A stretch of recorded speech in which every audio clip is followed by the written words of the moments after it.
ঈসা আলাইহিস সালাম রাস্তা দিয়ে হেঁটে হেঁটে যাচ্ছেন। কিছু দূর যাওয়ার পরে এলাকার সবচেয়ে গুনাহগার এক যুবক, গুন্ডা সান্ডা মস্তান যুবক এসে বলতেছে, হে আল্লাহর নবী ঈসা আলাইহিস সালাম, আমার জন্য দোয়া করেন, আমি বড় গুনাহগার মানুষ, নাফরমান মানুষ, আল্লাহ পাক যেন আমাকে নেক বান্দা হিসাবে মঞ্জুর করে নেন। হযরত ঈসা আলাইহিস সালাম হাত তুললেন, দোয়া করলেন, চলে গেলেন। 8-10 বছর চলে গেছে। হযরত ঈসা আলাইহিস সালাম যে যুবকের জন্য দোয়া করেছেন সেই যুবকের কথা ভুলে গেছেন। হঠাৎ একদিন এই রাস্তা দিয়ে আবার যাওয়া পড়তেছে। এই জায়গায় আসার পরে যুবকের কথা মনে পড়েছে। হযরত ঈসা আলাইহিস সালাম যুবকের বাড়িতে গেলেন, বাহিরে দাঁড়িয়ে ডাকতেছেন নাম ধরে ধরে, বারবার ডাকতেছেন, যুবক ছেলে জবাব দেয় না। ঈসা আলাইহিস সালাম মনে বড় কষ্ট লাগতেছে। ঘরে ঢুকলেন, ঘরে ঢুকে দেখতেছেন ঘরের এক কোণায় বসে বসে এই যুবকটা জিকির করতেছে। যুবককে দেখে দেখে ঈসা আলাইহিস সালাম নাম ধরে ধরে ডাকতেছেন। ঘরে ঢুকিয়ে দেখলা হে এক কোণাত বই আল্লাহ পাকের জিকির করেন, ইবাদতে মগ্ন। যুবকরে দেখি দেখি নাম ধরি ধরি ডাকিরা, জবাব দেয় না, আনসার দেয় না, উত্তর দেয় না। ঈসা আলাইহিস সালামের মনে বড় কষ্ট লাগলো। আল্লাহ পাক আরশে আজিমে বসে সব দেখতেছেন, সহ্য করতে পারতেছেন না। জিবরাইলকে বলছেন জলদি করে যান, আমার নবী বেজার হয়ে গেছেন। জিবরাইল ওহী নিয়ে আসলেন। ঈসা আলাইহিস সালাম বেজার হবেন না, এই মানুষটা নাফরমান ছিল, গুনাহগার বান্দা ছিল, আপনি দোয়া করেছেন, আল্লাহ পাক কবুল আর মঞ্জুর করে নিয়েছেন। জিবরাইল বলছেন, হে নবী, গুনাহগার মানুষের জন্য যদি কোনো নেককার মানুষ দোয়া করেন, চুম্বক যেভাবে লোহাকে আকর্ষণ করে, এইভাবে আল্লাহ পাক নেককার মানুষের দোয়া গুনাহগারের জন্য কবুল করে নেন। আপনি দোয়া করেছেন, এই যুবকটা আল্লাহ পাক হেদায়েত দিয়েছেন, এমনভাবে হেদায়েত দিয়েছেন, কবুল করেছেন। এই যুবকটা বসে বসে শুধুমাত্র আল্লাহ পাকের জিকির করতেছে। আপনি হাতে যদি তরবারি নিয়ে, হে ঈসা নবী, এই যুবককে কেটে কেটে টুকরা টুকরা পিস পিস করে দেন, এই যুবকটা টেরও পাবে না, এমনভাবে হেদায়েত আল্লাহ পাক দিয়েছেন, শুধুমাত্র আপনার নেক দোয়ার বরকতে। 2 নম্বর হলো নিজে নিজের জন্য বেশি বেশি করে দোয়া করবেন। নবীজি বলেছেন দোয়া হলো মুমিনের হাতিয়ার, দোয়া হলো মুমিনের অস্ত্র। যুবক ভাইয়েরা, যদি তওবা করতে পারেন, নেকির রাস্তায় চলেন, আল্লাহর কসম করে বলতেছি দুনিয়ার মুসলমান, হাত তুলে যা বলবেন সঙ্গে সঙ্গে আল্লাহ পাক মঞ্জুর করে নেবেন, তোমার দোয়াকে আল্লাহ পাক কবুল করে নেবেন। 2 নম্বর হাতিয়ার হলো দোয়া। নিজে নিজের জন্য লম্বা লম্বা করে দোয়া করেন, তারপরে দুনিয়ার মানুষের জন্য দোয়া করেন। আল্লাহ পাক বলতেছেন হাদিসে কুদসিতে, প্রতি রাত্রে শেষ আকাশে আল্লাহ পাক তশরিফ আনেন, এই দুনিয়ার আকাশে এসে পৃথিবীর মানুষকে বলেন, হে পৃথিবীর মানুষ, কার অসুখ হয়েছে আমাকে বলো, আমি আল্লাহ পাক তোমার জীবনের যাবতীয় সুখ শিফা দান করে দেব। সুবহানাল্লাহ। এরপরে আল্লাহ পাক বলেন, আমাকে বলো, আমি তোমাদের অভাব অনটন দূর করে দেব। যদি শেষ রাত্রে অথবা যে কোনো সময় যদি আল্লাহর দরবারে হাত তুলে দোয়া করেন, আল্লাহ পাক আমার অভাব অনটন দুঃখ কষ্ট দূর করে দেন। হাত নামাতে পারবেন না, তোমার দোয়া আল্লাহ পাক কবুল আর মঞ্জুর করে নেবেন। যুবক ভাইয়েরা, দোয়া হলো মুমিনের হাতিয়ার। কোন মানুষ আপনাকে কষ্ট দিতেছে, অনেক মানুষের বন্ধু আইল টেনে নানি, কথায় বেজারে অনেক মানুষের বন্ধু আইল টেনে নানি, মানুষের সম্পদ নষ্ট করে। বিশ্ব নবীজি বলেছেন, লাগানাল্লাহু মানারাল আরজি, যে মানুষ জমিনের আইল টেলাটেলি করে, মানুষের সম্পদ নষ্ট করে, এই মানুষকে আল্লাহ পাক দুনিয়ায় শাস্তি দেবেন, মৃত্যুর সময় শাস্তি দেবেন, কবরটা জাহান্নামের গাড়ায় বানিয়ে দেবেন, কিয়ামতের দিন জাহান্নাম দান করে দেবেন, এই মানুষটা জাহান্নামে যাবে। এই জন্য বললাম যে আমরা যদি কোনো মানুষের শখ সম্পদ নষ্ট না করে হালাল খাদ্য খেয়ে দোয়া করি, সঙ্গে সঙ্গে আল্লাহ পাক দোয়া কবুল করে নেবেন। সুবহানাল্লাহ। নইলে বসে বসে কিয়ামত পর্যন্ত দোয়া করবেন, কবুল হবে না। তো যুবক ভাইদেরকে বলতেছি, নিজে নিজের জন্য প্রথমে বেশি বেশি দোয়া করেন। কি দোয়া? প্রথমেই বলবেন না আল্লাহ আমাকে বেশি বেশি টাকা দেন, আমাকে বেশি বেশি রিজেকে বরকত দেন, রুজিতে বরকত দেন। দোয়ার টেকনিক নবীজি শিখিয়ে দিয়েছেন। হাত তুলবেন, চোখের পানি ছেড়ে দেবেন, একা একা বসে দোয়া করবেন, এমনভাবে আমল করবেন যাতে দুনিয়ার কোনো মানুষ দেখতে না পায়। সুতরাং মূল কথা হলো আপনি বেশি বেশি গোপনে আমল করেন, একা একা বসেন, চোখের পানি ছাড়েন, যদি সম্ভব হয় রাত্রিবেলা বাইরে চলে যান আর আল্লাহর দরবারে হাত তুলে দোয়া করেন। তোমার দোয়া কখনো আল্লাহ পাক ঘুরাইয়া দেবেন না। পেট পেটা হইয়া নাক ডাকাইয়া ঘুমার ফজর গিয়া 8টা হইয়া আছে, যুবক ঘুম থাকিতে উঠে না। তি কপাল ফুড়ারে আল্লাহ পাকে দিবানি, সম্পদ দিবানি না, অসুখ কমাইয়া দিবানি, তার পরিবারের রহমত বরকত থাকবনি না। আল্লাহর কসম দোয়া করিয়া ফজরের নামাজ মসজিদে পড়ে আপনি টেম্পো নিয়ে অটো নিয়ে বের হন, আল্লাহ পাক আপনার রুজিতে বরকত দেবেন, পরিবারে বরকত দেবেন। অ্যাক্সিডেন্ট দুর্ঘটনা থেকে আল্লাহ পাক আপনার টেম্পু অটোকে আল্লাহ পাক হেফাজত করে নেবেন। 3 নম্বর হলো যুবক ভাই, যদি ভালো হতে চাও, যদি ভালো হতে চাও, 3 নম্বর শর্ত হলো ভালো মানুষ যদি পান ওনার খিদমতে যাবেন। অথবা মসজিদের ইমাম সাহেব আছেন, ফজরের নামাজ পড়েছেন, বলবেন হুজুর আসেন চা খেয়ে আসবেন।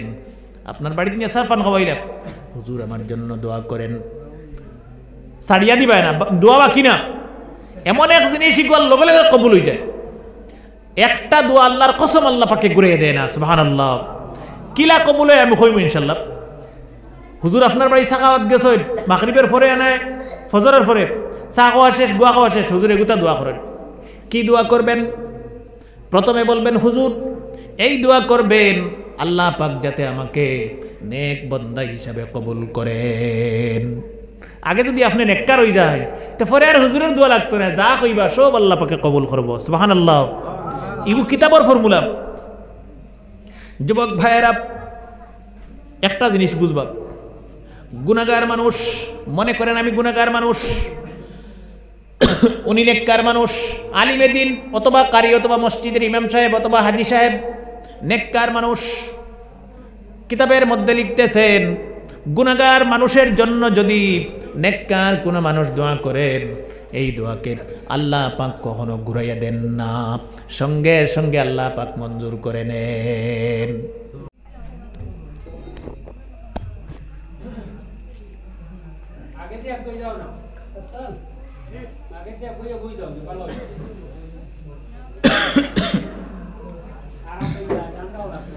نحمده ونستعينه ونستغفره ونؤمن به ونتوكل عليه ونعوذ بالله من شرور أنفسنا ومن سيئات أعمالنا من يهده الله فلا مضل له ومن يضلله فلا هادي له ونشهد أن لا إله إلا الله وحده لا شريك له ونشهد أن محمدًا عبده ورسوله الذي أرسله بالحق بشيرًا ونذيرًا وداعيًا إلى الله بإذنه وسراجًا منيرًا فقد قال الله تعالى في كلامه المجيد وفرقانه الحميد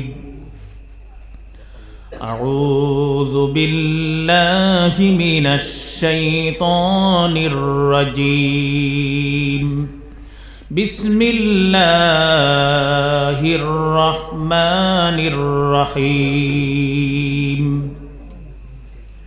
قل للمؤمنين يغضوا من أبصارهم ويحفظوا فروجهم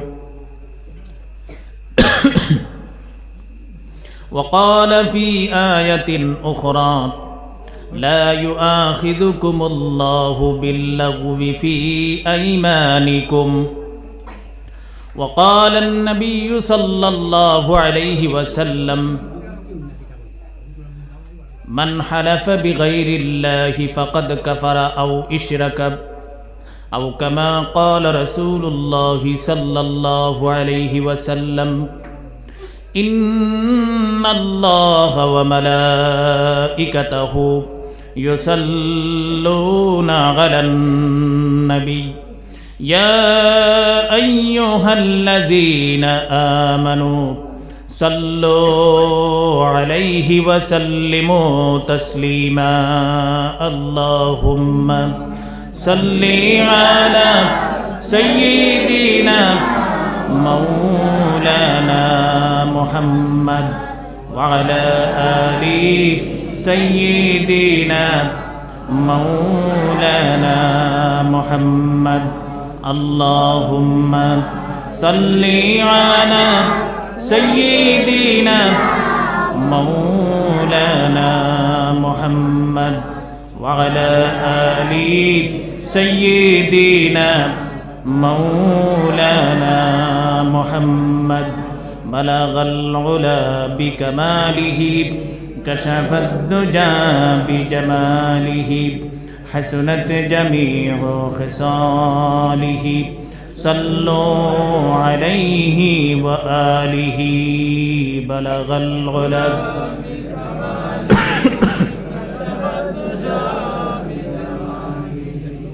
حسنت جميع خصاله صلوا عليه وآله सूरत यूसुफ बेदारी हकमत लुक़मान माँ कारिये क़ुरआन बारी आए दिले शाद मान माँ बलगल गुलब बिकमालिही कशफत दुजा बिजमालिही हसनत जमीउ खिसालिही सल्लो अलैहि व आलिहि ला इलाहा इल्लल्लाह ला इलाहा इल्लल्लाह ला इलाहा इल्लल्लाह ला इलाहा इल्लल्लाह ला इलाहा इल्लल्लाह ला इलाहा इल्लल्लाह ला इलाहा इल्लल्लाह मुहम्मदुर रसूलुल्लाह सल्लल्लाहु अलैहि वसल्लम। আজকের এই মহতি মাহফিলের সম্মানিত সভাপতি, আজকের এই মাহফিলের সম্মানিত সভাপতি হযরত মাওলানা জিয়াউল হক আল কাসিমি সাহেব দামাত বরকাতুহুম, দিগর হযরতে উলামায়ে কেরাম, মুরব্বিগণ, যুবক ভাইয়েরা, পর্দানিশী মা এবং বোনেরা, আল্লাহ পাকের অত্যন্ত প্রশংসা।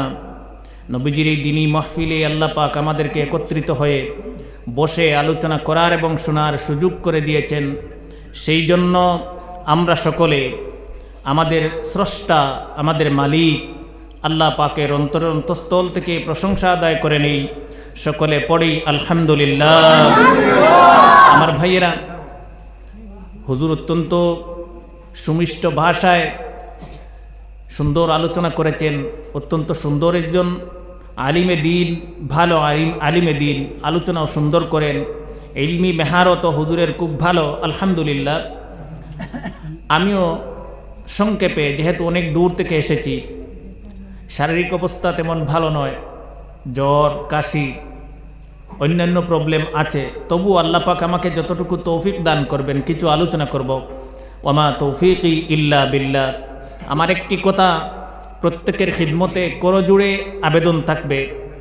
আমরা অনেক সময়, বর্তমান সময়ে ওয়াজ, আলোচনা, তাফসির এইগুলার অভাব নেই, প্রত্যেকের হাতে হাতে, পকেটে পকেটে আছে। কিন্তু মোবাইলে শোনা আর প্র্যাকটিক্যাল সরাসরি শোনায় অনেক তফাত আছে। এই সরাসরি আমনা সামনা হয়ে বসে যদি আলোচনা শুনি, আল্লাহ পাক আমলের তৌফিক দেন। আমার বিশেষ অনুরোধ থাকবে, আমরা অনেক বিষয়ে মাসলা মাসাইল বিভিন্ন জিনিস আমরা জানি, কিন্তু আমল করি না। বেশিরভাগ মানুষে বেশিরভাগ জিনিস জানি, কিন্তু আমল করি না। আমার অনুরোধ, পা ধরে প্রত্যেকের পুরুষ মহিলা যুবক বৃদ্ধ বৃদ্ধা প্রত্যেকের খিদমতে অনুরোধ থাকবে আমরা আমল করার চেষ্টা করব। আমরা কুনতুম খাইরা উম্মাহ, আমরা নবীজির শ্রেষ্ঠ উম্মত, শ্রেষ্ঠ নবীর শ্রেষ্ঠ উম্মত। আমাদের দায়িত্ব কর্তব্য কিছু আছে। শুধু একজন বলেছিলেন ভুল গায়া সব কুছ ভুল গায়া নকরি, याद रहा मुसलमानों को 3 चीज ডাল চাউল লকড়ি।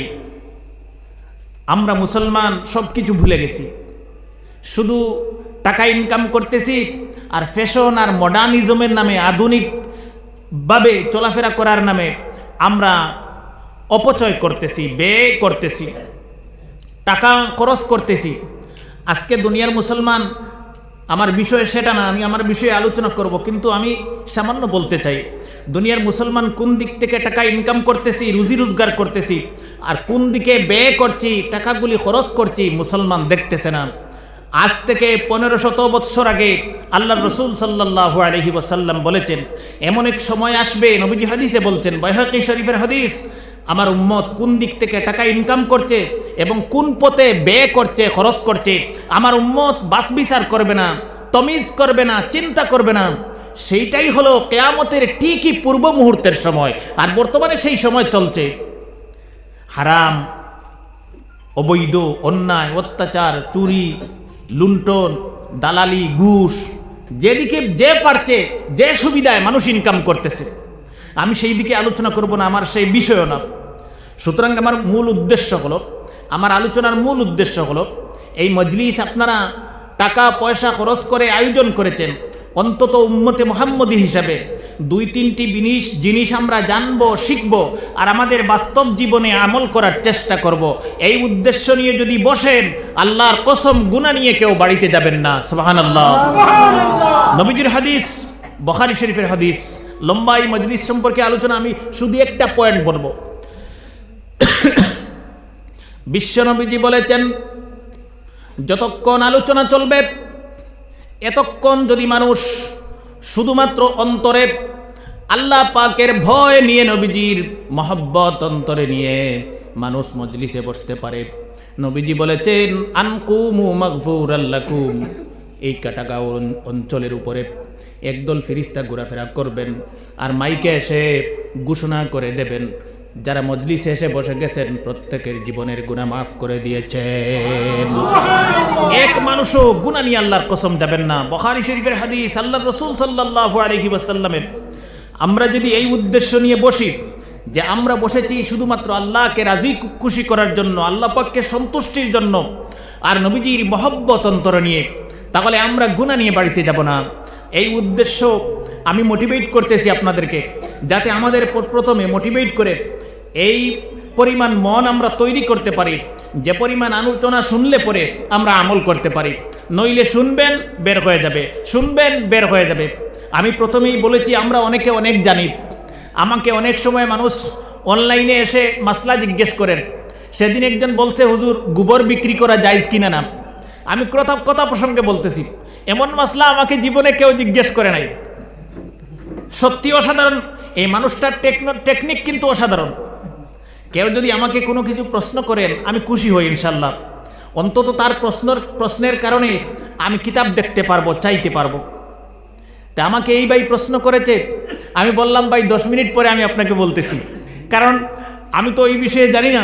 কিতাব দেখে বুঝলাম যতটুকু, যে যদি জৈবিক সার হিসাবে, কথা প্রসঙ্গে আমার এসেছে সেই জন্য বলেছি, জৈবিক সার হিসাবে কৃষি কাজে ব্যবহার করবেন, এই উদ্দেশ্য, হারাম কোনো অবৈধ কাজের উদ্দেশ্য বিক্রি করা না হয়, তাহলে ফতোয়ায়ে হিন্দিয়া, ফতোয়া আলমগীর জিলদে আউয়ালের মধ্যে লিখতেছেন গোবর বিক্রি করা বৈধ আছে, জায়েজ আছে। আমার কথা থেকে আমি অন্যদিকে গিয়েই কথা বলতেছি। আরেকজন বলতেছে হুজুর কুকুর বিক্রি করা কি জায়েজ আছে। বর্তমানে ট্রেন্ডিংয়ে আমাদের বরাকবিলির মার্কেট চলতেছে, আপনারা হয়তো না জানেন। মুসলমানের যুবকেরা কুকুর বিক্রি করতেছে। বর্তমানে ভাইরাল একটি বিষয় চলতেছে, কুকুর বিক্রি করা।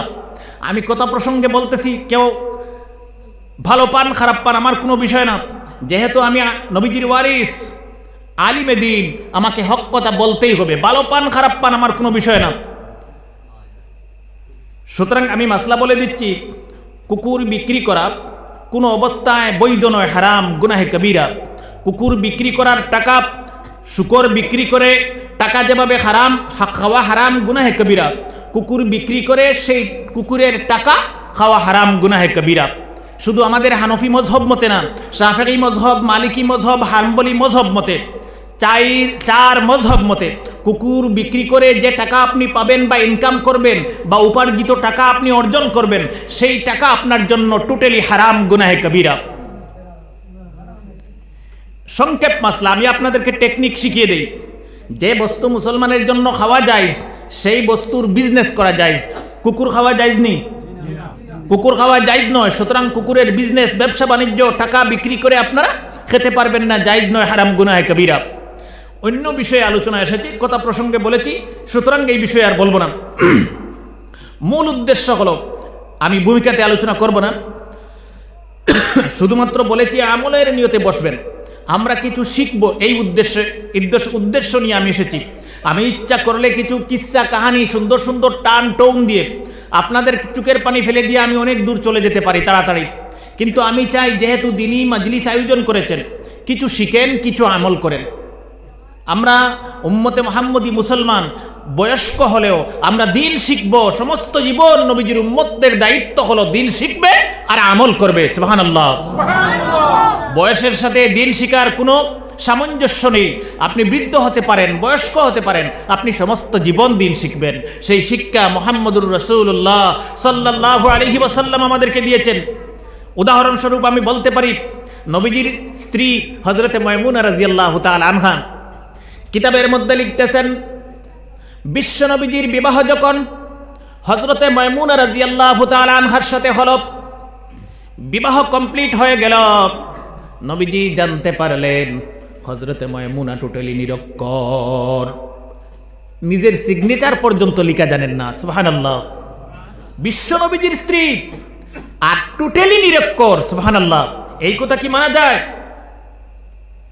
নবীজি সঙ্গে সঙ্গে মদিনার এক মহিলা শিক্ষিকাকে, মদিনার মহিলা শিক্ষিকার টিউশন মাস্টারকে নবীজি বললেন, আমি আপনার হাতে আমার মায়মুনার দায়িত্ব দিয়ে দিলাম, কয়েকদিনের ভিতরে আমার মায়মুনাকে মদিনার সবচেয়ে বড় জ্ঞানী গুণী শিক্ষিকা বানিয়ে দেবেন। নবীজির দোয়ার বরকতে এই মহিলা শিক্ষিকা কয়েক মাসের ভিতরে হযরতে মায়মুনা রাদিয়াল্লাহু তাআলা আনহাকে মদিনার সবচেয়ে বড় জ্ঞানী গুণী মহিলা বানিয়ে দিয়েছেন। সুতরাং বয়স হলে আমরা অনেকে মনে করি আমি বিবাহ করে ফেলেছি, যুবক যুবতী, আমি আর দিন শিখবো না, পড়াশোনা করব না। পড়াশোনার সাথে, শিখার সাথে বয়সের কোনো সম্পর্ক নেই, আপনার বিবাহের কোনো সম্পর্ক নেই। সমস্ত জীবন দিন শিখেন, সমস্ত জীবন পড়াশোনা করেন। কে আপনাকে নিষেধ দিয়েছে? আল্লাহর রসুলের উপর সর্বপ্রথম ওহী নাজিল হয়েছে, ইকরা, পড়ো। এই পড়ার ব্যাপারে সর্বপ্রথম আল্লাহর কসম ওহী নাজিল হয়েছে। সুবহানাল্লাহ। সুতরাং আমরা পড়াকে অগ্রাধিকার দেব, গুরুত্ব দেব। একটু বসে বসে জিকির করে করে সামনের ফাঁক জায়গা পূর্ণ করেন। পিছনে ভাইয়েরা দাঁড়ানো আছেন, আমি প্রত্যেকের খিদমতে অনুরোধ করব, গুরুত্বপূর্ণ মাসলা মাসাইল আলোচনা করবে, একটু সামনের দিকে আসেন। লা ইলাহা ইল্লাল্লাহ, লা ইলাহা ইল্লাল্লাহ, লা ইলাহা ইল্লাল্লাহ, লা ইলাহা ইল্লাল্লাহ, লা ইলাহা ইল্লাল্লাহু মুহাম্মাদুর রাসূলুল্লাহ সাল্লাল্লাহু আলাইহি ওয়াসাল্লাম। আমি যে আয়াতে কারিমা তিলাওয়াত করেছি, আমার আলোচনা বুঝার চেষ্টা করবেন। বুঝতে অসুবিধা হলে, কোনো যদি পয়েন্ট বাকি থাকে, আপনার মনে থাকে, আমাকে সরাসরি প্রশ্ন করতে পারবেন। আমি বেজার হব না, বরং খুশি হব। আল্লাহ পাক বলেছেন, কুল লিল মুমিনিনা ইয়াগুদ্দু মিন আবসারিহিম। আল্লাহ পাক বলেছেন, মুসলমান পুরুষেরা যখন দুনিয়ায় চলাফেরা করবে, রাস্তাঘাটে হাটে বাজারে যখন মুসলমান পুরুষেরা চলাফেরা করবে, তোমাদের চক্ষু যেন নিম্নগামী করে চলাফেরা করো। আল্লাহ পাক পৃথিবীর মুসলমান পুরুষদেরকে, মুমিন পুরুষদেরকে বলছেন, আমরা যখন চলাফেরা করব পৃথিবীর জমিনে, তখন আমাদের চক্ষু যেন নিম্নগামী থাকে, নত থাকে। এই নির্দেশ আল্লাহ পাক দিয়েছেন। 2 নম্বরে আল্লাহ পাক বলছেন, ওয়াহফাজু ফুরুজাহুম। আল্লাহ পাক বলছেন, তোমাদের লজ্জাস্থানকে যেন তোমরা রক্ষা করো, হেফাজত করো। দুইটি নির্দেশ আল্লাহ পাক কোরআনে কারিমে দিয়েছেন। এই আয়াতে আল্লাহ পাক দুইটি নির্দেশ দিয়েছেন। এক নম্বর, পর্দার হুকুম সর্বপ্রথম পুরুষদের উপর নাজিল হয়েছে। সুবহানাল্লাহ। পর্দার হুকুম সর্বপ্রথম আমরা পুরুষদের ব্যাপারে নাজিল হয়েছে। আর যৌনাঙ্গ লজ্জাস্থানের হেফাজত করব পুরুষদেরকে আল্লাহ পাক সর্বপ্রথম বলেছেন। সুবহানাল্লাহ। এই কথা এখানে মাসলা আছে, আমি মাসলা বলবো ইনশাল্লাহ। বিশেষ করে আমার একটি উদ্দেশ্য আছে, সেই উদ্দেশ্য নিয়ে আমি আলোচনা করতে চাই। আমি মা বোনদের পর্দা সম্পর্কে আলোচনা করব না, লম্বা আলোচনা, অনেক উলামায়ে কেরাম আলোচনা করেন, আমি সেই বিষয়ে বলবো না। একটি মাসলা হলো, আপনি রাস্তাঘাটে মাসলার আলোচনা, সেই জন্য আমি টোন দিয়ে সুর দিয়ে বলতেছি না। সব জায়গায় টোন আর সুর দিয়ে চললে আলোচনা করা হয় না। পরে ওই হুজুরের অবস্থা হবে, কারিয়ানা মাদ্রাসায় পড়াশোনা চলছে, হুজুর ছাত্রকে বেদ দিয়ে বলতেছেন, যখন আমার সাথে কথা বলবে, পড়াশোনা করবে, সবসময় টোন দিয়ে, লম্বা টান দিয়ে বলবে। বুঝরানি, একদিন হুজুরের লেফট তুষকে আগুন ধরেছে, আর ছাত্র বলতেছে, হুজুর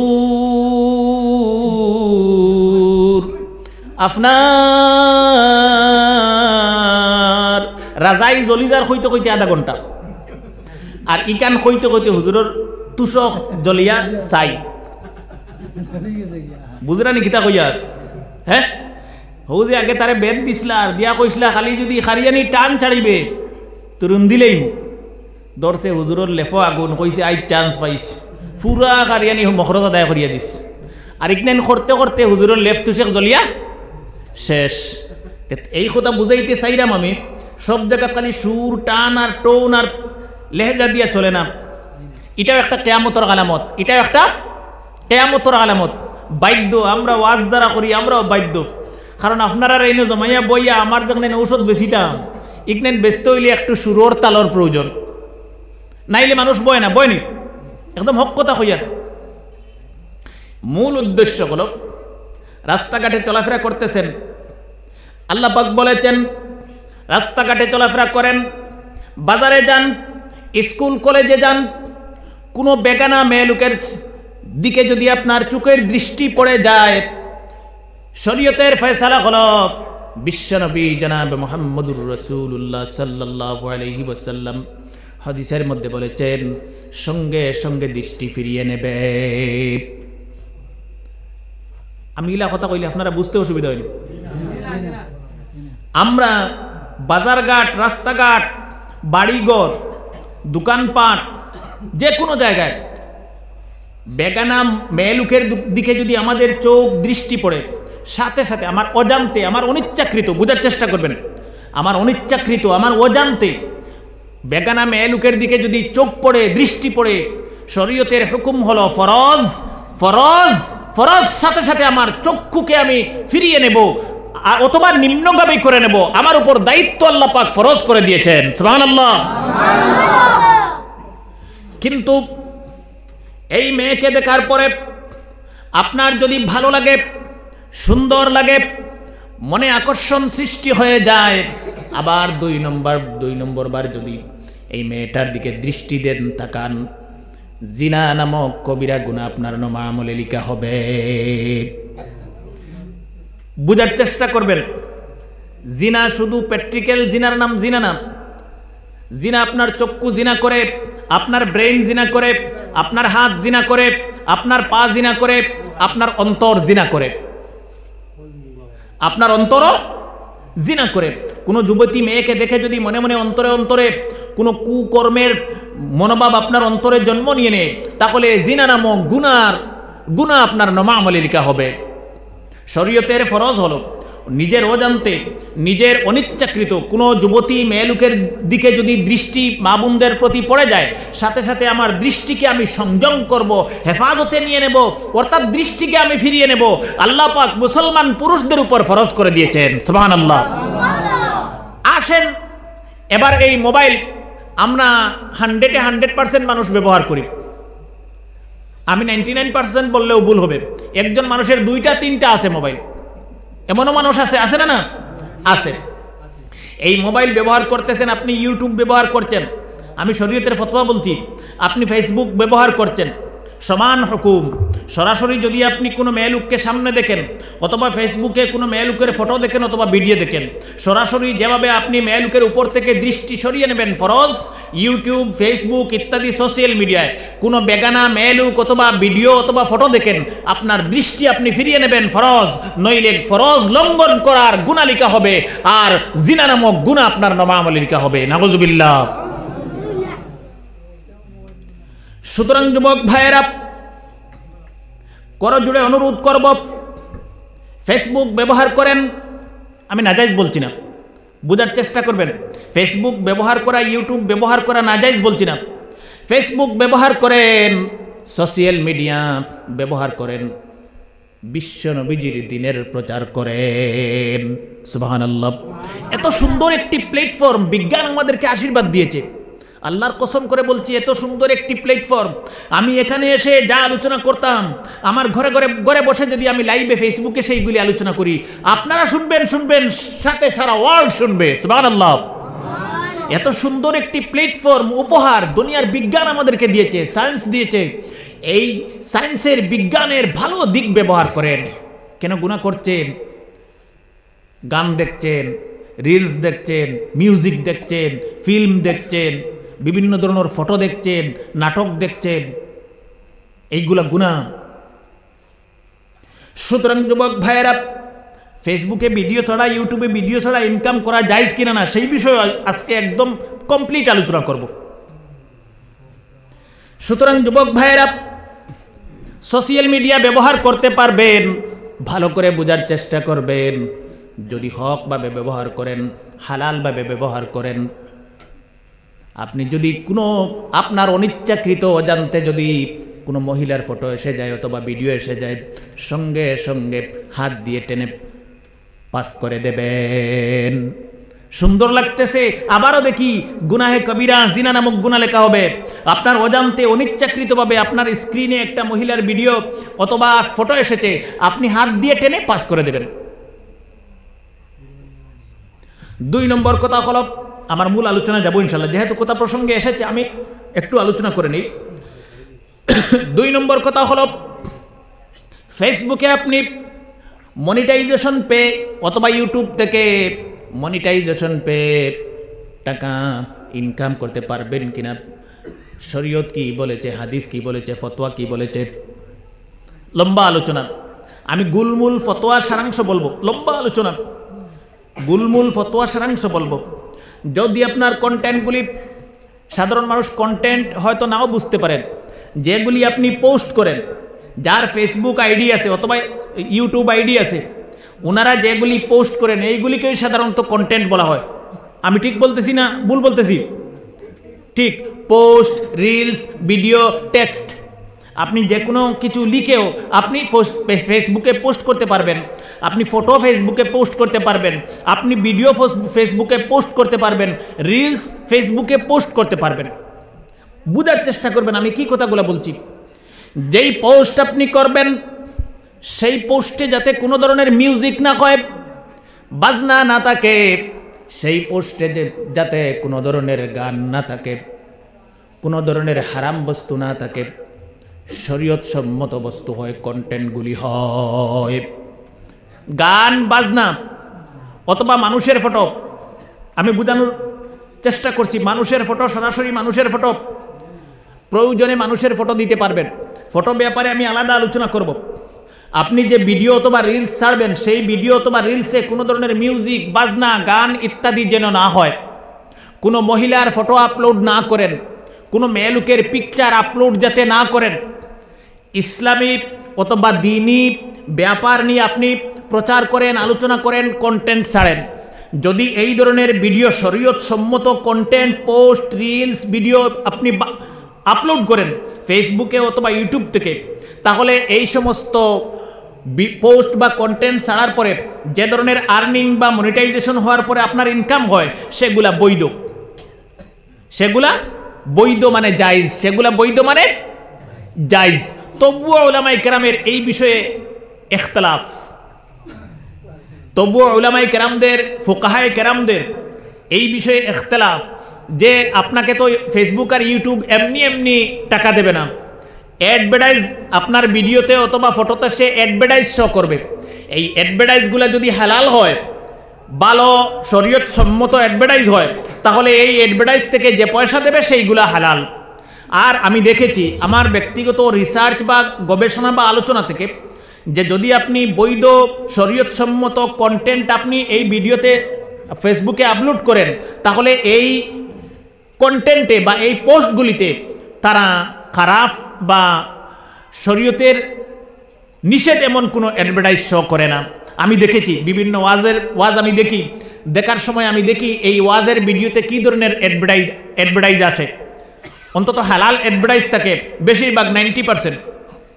সুতরাং মূল কথা হলো যে কন্টেন্ট বা পোস্ট আপনি ছাড়বেন, সেই কন্টেন্ট এবং পোস্টগুলি যদি শরীয়ত সম্মত হয়, বৈধ হয়, হালাল হয়, তাহলে ফেসবুক অথবা ইউটিউবের ইনকাম আপনার জায়েজ। 2 নম্বর, আপনি কোনো মানুষের কন্টেন্ট চুরি করেন নাই। একজনেই একটা পোস্ট ছেড়েছে, আপনি ওই পোস্টটা কপি করে চুরি করে ছেড়ে দিয়েছেন। দুনিয়ার জমিনে চুরি করলে যেভাবে গুনাহ হবে, তার কন্টেন্টটা চুরি করার গুনাহ সমান হবে, নাউজুবিল্লাহ। সুতরাং কন্টেন্ট চুরি করা যাবে না। এরপরের কথা হলো, বোঝার চেষ্টা করবেন যারা রিলস, মিউজিক, গান বাজনা ইত্যাদি ছাড়ে, যুবক ভাইয়েরা ভালো করে বুঝবেন, আপনি মরে যাবেন। বিশ্বনবীজি বলেছেন মানুষ মরে গেলে পরে 3টি আমল অহরহ তার কবরে যেতে থাকে। সুবহানাল্লাহ। আমি আপনি মরে যাব, মরলে পরে আর এখানে কি বসে ওয়াজ শুনতে পারবো? আপনি নামাজ পড়তে পারবেন, জিকির করতে পারবেন না? কখনো পারবো না। কিন্তু কন্টিনিউ 3টা মানুষের নেক আমল কবরে যাবে। সুবহানাল্লাহ। বিশ্বনবীজি বলেছেন 1 নম্বর হলো ছেলে মেয়েকে যদি নেক সন্তান বানিয়ে যেতে পারেন, ছেলে মেয়ে দোয়া করবে রব্বিরহামহুমা কামা রব্বায়ানি সগীরা। নবীজি বলেছেন ছেলে যদি তার বাবার কবরের কিনারে গিয়ে একবার বলে রব্বিরহামহুমা কামা রব্বায়ানি সগীরা, 40 বৎসরের জন্য আল্লাহ পাক তার মা বাবার কবরের গুনাহ মাফ করে দেবেন। এত সওয়াব। ছেলেটাকে যদি নেক বানিয়ে যান, ছেলে ফজরের নামাজ পড়ে কবরস্থানে গিয়ে এই দোয়া পড়বে। নবীজি বলছেন আপনি কবরে থাকবেন, ছেলে বাড়িতে বসে দোয়া করবে রব্বুল আলামিন আমার আব্বাকে মাফ করে দেন, আমার আব্বা জানের কবরটাকে জান্নাতের টুকরায় পরিণত করে দেন। সাথে সাথে আল্লাহ পাক তার আব্বা জানের কবরকে জান্নাতের টুকরা বানিয়ে দেবেন।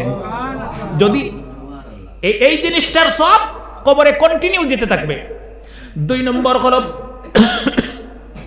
নবীজি বলেছেন যদি আপনি সদকায়ে জারিয়া করে যেতে পারেন, মসজিদ মাদ্রাসা অথবা রাস্তায় যদি কোনো কাজ করে যেতে পারেন, কিয়ামত পর্যন্ত মসজিদ থাকবে, মানুষ নামাজ পড়বে, মাদ্রাসা থাকবে, ছেলে মেয়েরা পড়াশোনা করবে, আলিম হবে, হাফিজ হবে, কিয়ামত পর্যন্ত সিলসিলা জারি থাকবে। আর প্রতিদিন, প্রতি মুহূর্ত, প্রতি সেকেন্ডে আল্লাহ পাক আপনার কবরের ভিতরে সব পৌঁছাইয়া দেবেন। 2 নম্বর। 3 নম্বর হলো নবীজি বলেছেন আপনি যদি আলিম হন অথবা শিক্ষক হন, কোনো ছাত্রছাত্রীকে যদি ইলমে দিনের জ্ঞান দেন, হুজুর মাদ্রাসায় পড়ান, হুজুর মরে যাবেন, এই ছাত্রছাত্রীরা বড় হয়ে আলিম হবে, শিক্ষক হবে, তারপরে এরাও মরে যাবে, তারপরে তাদের ছাত্রছাত্রীরা আলিম হবে, শিক্ষক হবে, এই মতো কিয়ামত পর্যন্ত সিলসিলা জারি থাকবে। আর তাদের কবরে প্রতি মুহূর্ত আল্লাহ পাক সব পৌঁছাইয়া দেবেন। আমি এই কথা বলতেছি, যদি ফেসবুক, ইউটিউবে শরীয়ত সম্মত বৈধ কন্টেন্ট আপনি আপলোড করেন, দিন প্রচারের মাধ্যম বানান ফেসবুককে, ইউটিউবকে, আপনি মরে যাবেন, কবরের ভিতরে থাকবেন, এই ভিডিওটা কিয়ামত পর্যন্ত ফেসবুকে থাকবে, ইউটিউবে থাকবে, মানুষ দেখবে, মানুষ লাইক করবে, কমেন্ট করবে, দিন শিখবে, মানুষ আমল করবে। আর কবরে শুইয়া শুইয়া আল্লাহ পাক আপনার কবরে সব পৌঁছাইয়া দেবেন। যদি কোনো গান বাজনা, রিলস, ভিডিও ইত্যাদি আপলোড করেন ফেসবুকে, আপনি মরে যাবেন, কিয়ামত পর্যন্ত ভিডিওটা থাকবে, দুনিয়া যতদিন থাকবে ততদিন থাকবে, মানুষ লাইক করবে। গানের ভিডিওতে লাইক করলে গুনাহকে প্রমোট করা হয়। প্রমোট বুঝেননি? অ্যাডভার্টাইজমেন্ট করা, অ্যাডভার্টাইজিং করা, প্রমোট করা মানে অ্যাডভার্টাইজিং করা। অ্যাডভার্টাইজিং করা একদম সুষ্ঠু মস্তিষ্ক সম্পন্ন হিসাবে বুঝেন। আমি একটি গানের ভিডিও আপলোড করলাম, লক্ষ লক্ষ ভিউজ হয়ে গেল, মিলিয়ন মিলিয়ন ভিউজ হয়ে গেল, কমেন্ট হয়ে গেল, লাইক হয়ে গেল। আমি তো আর চিরকাল পৃথিবীর জমিনে থাকবো না, আমি মরে যাব। কিন্তু কবরে আমি যখন যাব, আমি গুনাহের কাজের উদ্বোধনী শুভারম্ভ সূচনা করে গেলাম। গুনাহের আমি উদ্বোধনী বা শুভারম্ভ বা সূচনা করে গেলাম, মানে গুনার কাজের বনি করিয়া গেলাম। আপনারা বনি করিলে বুঝবা বলা, গুনার কাজের কিতা করিয়া গেলাম, বনি করিয়া গেলাম। আমি মরে যাব, কবরের ভিতরে থাকবো, মানুষ আমার ভিডিও দেখবে, কমেন্ট করবে, লাইক করবে। আল্লাহ পাক প্রতিটা সেকেন্ডে আমার কবরে আযাব বাড়াইতে থাকবে, নাউজুবিল্লাহ। আর যে লাইক করবে সেও গুনাহে কবিরা করলো, যে কমেন্ট করবে সেও গুনাহে কবিরা করলো, যে শেয়ার করবে সেও গুনাহে কবিরা করলো।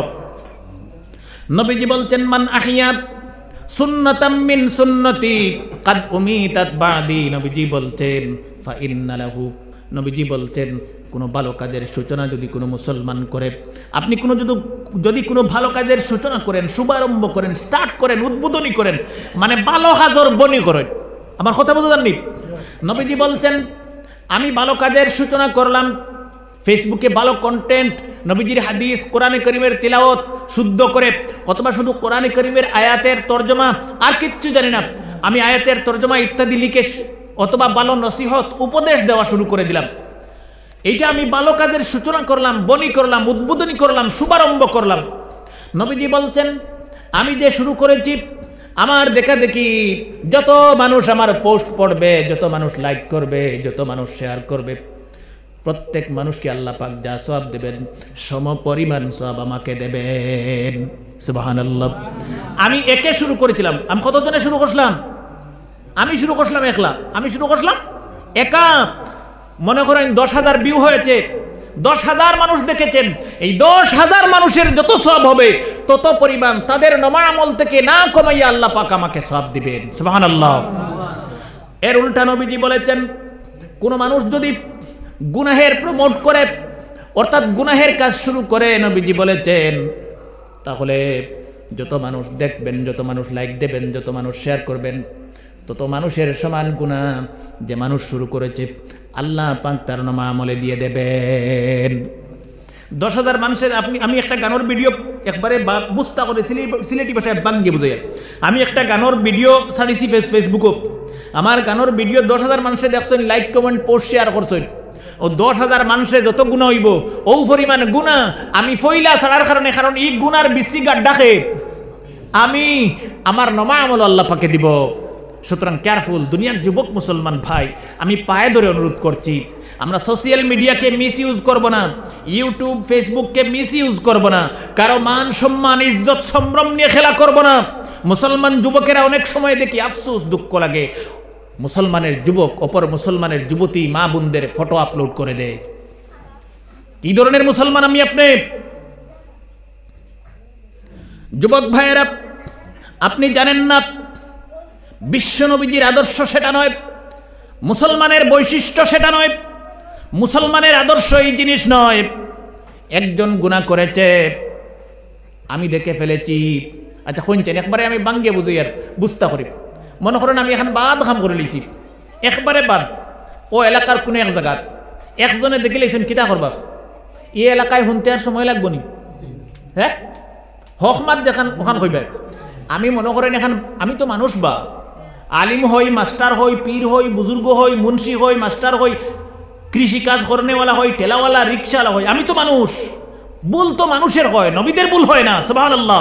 ফেরেশতাদের ভুল হয় না, ভুল কাদের হয়? মানুষের। বড় হোক, ছোট হোক, বুদ্ধিজীবী হোক আর পাগল হোক, ভুল তো মানুষে করে। এইরকম ঘটনা আছে, বড় বড় বুজুর্গ হলরে আল্লাহ পাকে উলঙ্গ বানাইয়া পৃথিবীর জমিনে ঘুরাইছে, নাউজুবিল্লাহ। এখানে আল্লাহ পাকে পরীক্ষা করে। কোনো কোনো সময় দেখবা খুব ভালো মানুষের ছেলে, দেখবা মধুরি হয়ে গেছে, নমাজি আমি জানি না কেউ আমার কইছেন, আমি আমার এক্সাম্পল দিয়ার, নমাজি মানুষ যে তার গোষ্ঠী বংশ খানদানও এমন মানুষ নাই, কিন্তু ছেলেটা কি হয়েছে? মধুরি হয়ে গেছে, অথবা ড্রাগস মারে, ইনজেকশন মারে, এমন অবস্থা হয়ে গেছে।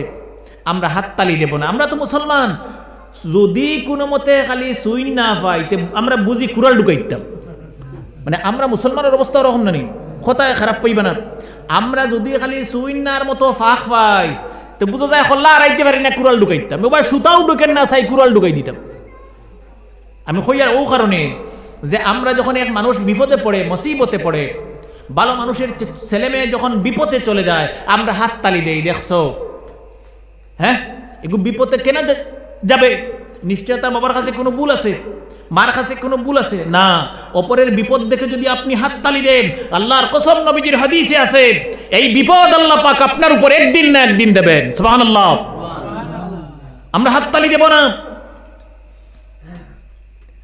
যুবক ভাইয়েরা, আমি তো মানুষ, আপনি মানুষ, নবীদের ছেলেদেরকে আল্লাহ পাক, আপনারা ইতিহাস জানেন হযরত নূহ আলাইহিস সালামের সময় যখন মহাপ্লাবন হয়েছে, ফ্লাড হয়েছে, হযরত নূহ আলাইহিস সালাম ছেলেকে বলেছেন ইয়া বুনাইয়ার কাম্মানা, ও ছেলে আমার জাহাজে উঠো, আল্লাহ পাক তোমাকে হেফাজত করে নেবেন। হযরত নূহ আলাইহিস সালামের ছেলে, নূহ আলাইহিস সালাম একজন নবী, আর নবীর ছেলে নূহ আলাইহিস সালামের আপন ছেলে বাপকে নবী বলে ঈমান আনতেছে না, আল্লাহকে এক আল্লাহ বলে বিশ্বাস করতেছে না। সুবহানাল্লাহ। আল্লাহ পাক পরীক্ষা করতেছেন যে আমি তাও পারি। সুবহানাল্লাহ। নবীর ছেলে, আমার আপনার ছেলে বিপদে যাবে না কোনো ভরসা নেই, হাততালি দিবেন না অপরের মুসিবতে, বিপদে, দুঃখে। আমার এই কথা বলার মূল উদ্দেশ্য হলো যুবক ভাইয়েরা সোশ্যাল মিডিয়া ইউজ করেন, ভালো কথা দিন প্রচারের মাধ্যম বানান, ঘরে বসে বসে নবীজির দিনের খিদমত করতে পারবেন।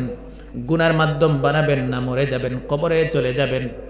ভিডিওটা ফেসবুক, ইউটিউব থেকে কেউ ডিলিট করতে পারবে না। আপনি মারা যাবেন, আপনার আইডি পাসওয়ার্ড কবরে চলে যাবে আপনার সাথে, আমি তো জানি না, কিয়ামত পর্যন্ত থাকবে, আর প্রতিদিন আপনার কবরে গুনাহ চলে যাবে। আমি করজোড়ে আহ্বান করছি মুসলমান যুবক ভাই বোনদেরকে, আর মা বোনদেরকে আমি অনুরোধ করব, বিশেষ করে মা বোনদেরকে অনুরোধ করব, যাতে কোনো ধরনের রিলস ভিডিও ইনস্টাগ্রাম, ফেসবুক এইগুলাতে এসে যুবতী বোনদেরকে আমি পায়ে ধরে অনুরোধ করব, মা বোনদেরকে অনুরোধ করব, যাতে কোনো ধরনের রিলস ভিডিও বা কোনো ধরনের ছবি ফটো আমরা আপলোড করব না। গুনাহে কবিরা, গুনাহে কবিরা। যুবক ভাইয়েরা মনে রাখবেন, একটা মেয়েকে কিয়ামতের দিন আল্লাহ পাক বলবেন জাহান্নামে চলে যাও, মেয়ে বলবে দাঁড়ান, আল্লাহ পাক বলবেন কেন দাঁড়াবো? এই মেয়েটা বলবে আল্লাহ আমার আব্বাকে আনেন, আম্মাকে আনেন, আমার বড় ভাই যত আছে তাদেরকে আনেন, আমার স্বামীকে আনেন। মেয়েটা জাহান্নামে যাবে, সাথে করে 4 দল মানুষকে জাহান্নামে নিয়ে চলে যাবে। এ আব্বা হুঁশিয়ার, মেয়ের আব্বা হুঁশিয়ার, হিন মিট্টার মুষ্টিয়া সে খাম দিত না, দিবনি না। মেয়ে বলবে আল্লাহ আমার আব্বা যদি আমাকে বুঝাইতেন আমি বুঝতাম, বুঝানির পরে আমি বুঝতাম না, আমাকে যদি ধমক দিতেন, মারতেন, পিটতেন, আমি সেই ধরনের গুনার দিকে যেতাম না। আমার বড় ভাইয়েরা ছিলেন, আমার প্রতি খেয়াল রাখেন নাই, আমি গুনাহ করেছি, অন্যায় করেছি। আমার মা ছিলেন, আমাকে ধমক দেন নাই, মারেন নাই, পিটেন নাই। আমার স্বামী ছিলেন, আমাকে মার্কেটে ছেড়ে দিয়েছেন, আমাকে ফেসবুকে ছেড়ে দিয়েছেন, আমাকে শাসান নাই, আমাকে ধমক দেন নাই, আমাকে মারেন নাই। আফসোস সেদিন করে কোনো লাভ নেই। যুবক ভাইয়েরা, সেই জন্য সোশ্যাল মিডিয়া আমি বলছি না যে ইউজ করতে পারবেন না, ইউজ করতে পারবেন, কিন্তু আমরা হক হালাল তরিকায়, বৈধ তরিকায় আমরা ইউজ করার চেষ্টা করব। আল্লাহ পাক যেন আমাদেরকে তৌফিক দান করেন, আল্লাহুম্মা আমিন। লম্বা আলোচনা, সংক্ষেপ উত্তর হলো ফেসবুক, ইউটিউব থেকে ইনকাম করা জায়েজ আছে যদি আপনার কন্টেন্টগুলো শরীয়তসম্মত হয়। আপনি যদি কারো কন্টেন্ট চুরি না করে নিজে কন্টেন্ট তৈরি করেন, বানান, ক্রিয়েট করেন এবং শরীয়তসম্মত যদি কন্টেন্ট পোস্ট হয় তাহলে জায়েজ। 2 নম্বর কথা হলো, আমি করজোড়ে অনুরোধ করে বলবো, আমি দেখি বিশেষ করে মুসলমানের যুবকেরা একজন আরেকজনকে ফেসবুকে রোস্টিং করে, গালাগালি করে। আমি পা ধরে অনুরোধ করব, এই ধরনের ইনকাম টোটালি জায়েজ নয়, হারাম, গুনাহে কবিরা। আপনার ভিডিওতে আমি রোস্টিং করব, কমেন্ট করব, গালাগালি করব, যদি ভালো ভিডিও হয়, ওয়াজ নসিহতের, কোরআনে কারীম তিলাওয়াতের, আপনি প্রশংসা করতে পারেন, কোনো অসুবিধা নেই। কিন্তু আপনি একটি ভিডিও বানিয়েছেন, আপনার ভিডিওর বিপক্ষে আমি একটি ভিডিও তৈরি করে আপনার এহানতির উদ্দেশ্যে, আপনার বেইজ্জতির উদ্দেশ্যে, আপনার জিল্লতির উদ্দেশ্যে, আপনাকে সমাজে ছোট করার উদ্দেশ্যে, জায়েজ নয়, গুনাহে কবিরা হারাম। আর এই থেকে যা ইনকাম আসবে গুনাহে কবিরা হারাম। দ্বীনে ইসলাম এই শিক্ষা আমাদেরকে দেয় নাই। একজনকে ছোট করব, বেইজ্জতি করব, কারো সম্মান নিয়ে খেলা করব, কারো ইজ্জত নিয়ে সিনেমিনি খেলবো, সেই পারমিশন দ্বীনে ইসলাম আমাদেরকে দেয় নাই। আল্লাহর কসম, সেই পারমিশন দ্বীনে ইসলাম আমাদেরকে দেয় নাই। আমি দেখি অনেক সময় উলামায়ে কেরামদেরকে নিয়ে অনেক ভাইয়েরা রোস্টিং শুরু করে দেন। রোস্টিং বুঝেন তো? বিতর্ক শুরু করে দেন। আরে ভাই, আমি প্রথমেই বলছি, আমরা মানুষ 2 ঘন্টা, 2.5 ঘন্টা, 3 ঘন্টা, 1.5 ঘন্টা কথা বলতে একটা দুইটা কথা হয়তো ভুল হতেই পারে। এই ভুল কথাকে ভাইরাল করে রোস্টিং শুরু করে দেন। শরীয়তের ফয়সালা হলো মুসলমান মানুষ কোনো মানুষের ইজ্জত নিয়ে খেলা করতে পারে না। মুসলমান মানুষ কোনো মানুষের সম্মানহানি করতে পারে না। সে হিন্দু হোক, মুসলিম হোক, বৌদ্ধিস্ট হোক, খ্রিস্টান হোক, সমস্ত মানুষের ইজ্জত মান সম্মান হেফাজত করে মুসলমান। হিন্দু, মুসলিম, বৌদ্ধিস্ট, খ্রিস্টানের ইজ্জতের হেফাজতের জায়গা হলো মুসলমান। সুবহানাল্লাহ। আর আজকের মুসলমান কোনো মতে যদি আপনার একটা খালি ফুরি ফাইলায়, তে তিল রেখে কি বানায়? তাল। তিল রে তাল বানাইতে সময় লাগেনি না। কোন মানুষের উপর তহমত তুলবেন না। নবীজি হাদিসে বলেছেন, মান সাতারা মুসলিমান সাতারাল্লাহু লাহু ইয়াউমাল কিয়ামাহ। বিশ্ব নবীজি বলেছেন, উনি দোষ করেছেন, আমি স্বচক্ষে দেখে ফেলেছি, কি করব?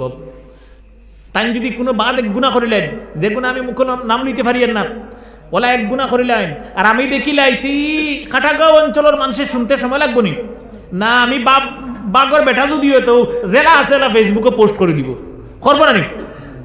কিন্তু এটা তো মুসলমানের খাসলত না, এটা মুসলমানি গুণ না, ইমানদারি গুণ না।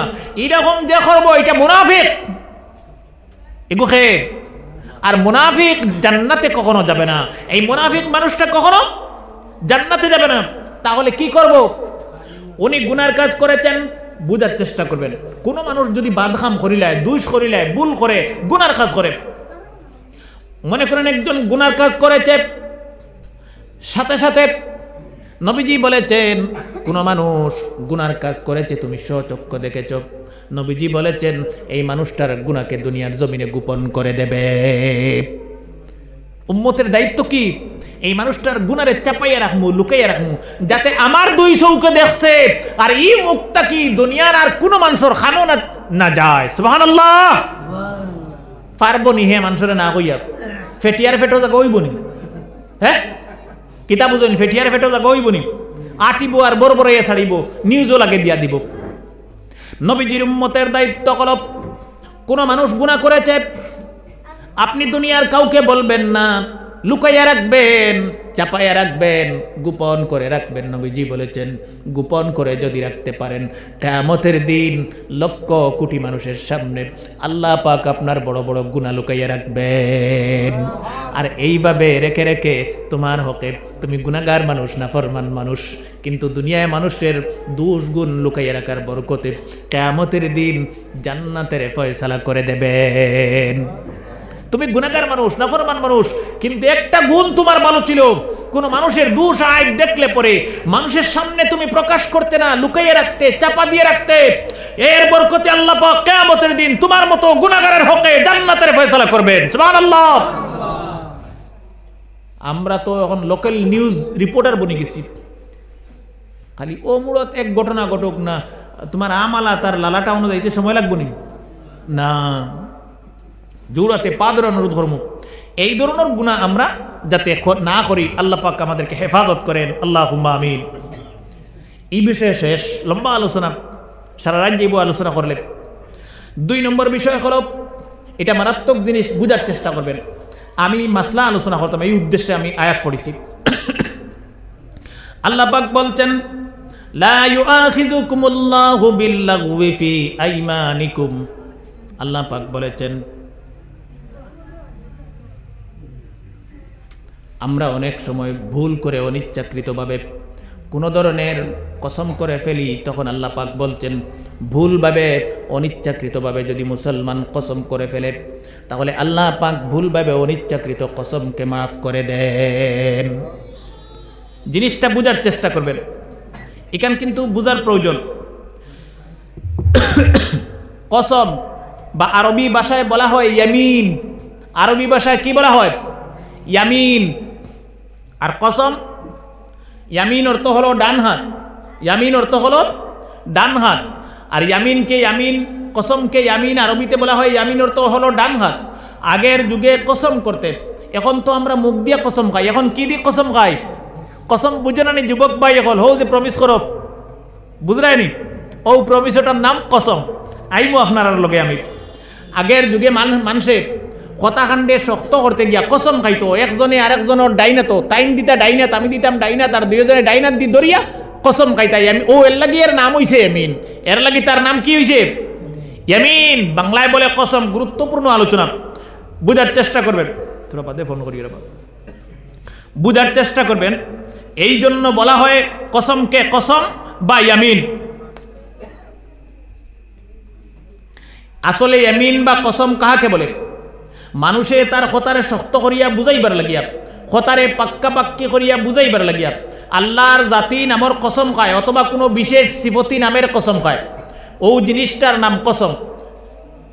ইগু মাসলার মাতের লাগি সব টান দিয়া লেভেল করে বুঝিয়ে গেল, ইতরা ইগু বুঝতে লাগবো। কসম তিন প্রকার। কসম কয় প্রকার? তিন প্রকার। ইয়ামিন বলা হয়, ইয়ামিনে গুমুস, ইয়ামিনে মুনাকিদা, আর ইয়ামিনে মুবাহ। এই তিন কসম আছে। এই তিন কসমের আমি বিস্তারিত বোঝানোর চেষ্টা করবো ইনশাল্লাহ। এক নম্বর হইল গিয়া ইয়ামিনে গুমুস, ইয়ামিনে লগব, ইয়ামিনে মুনাকিদা আর ইয়ামিনে গুমুস।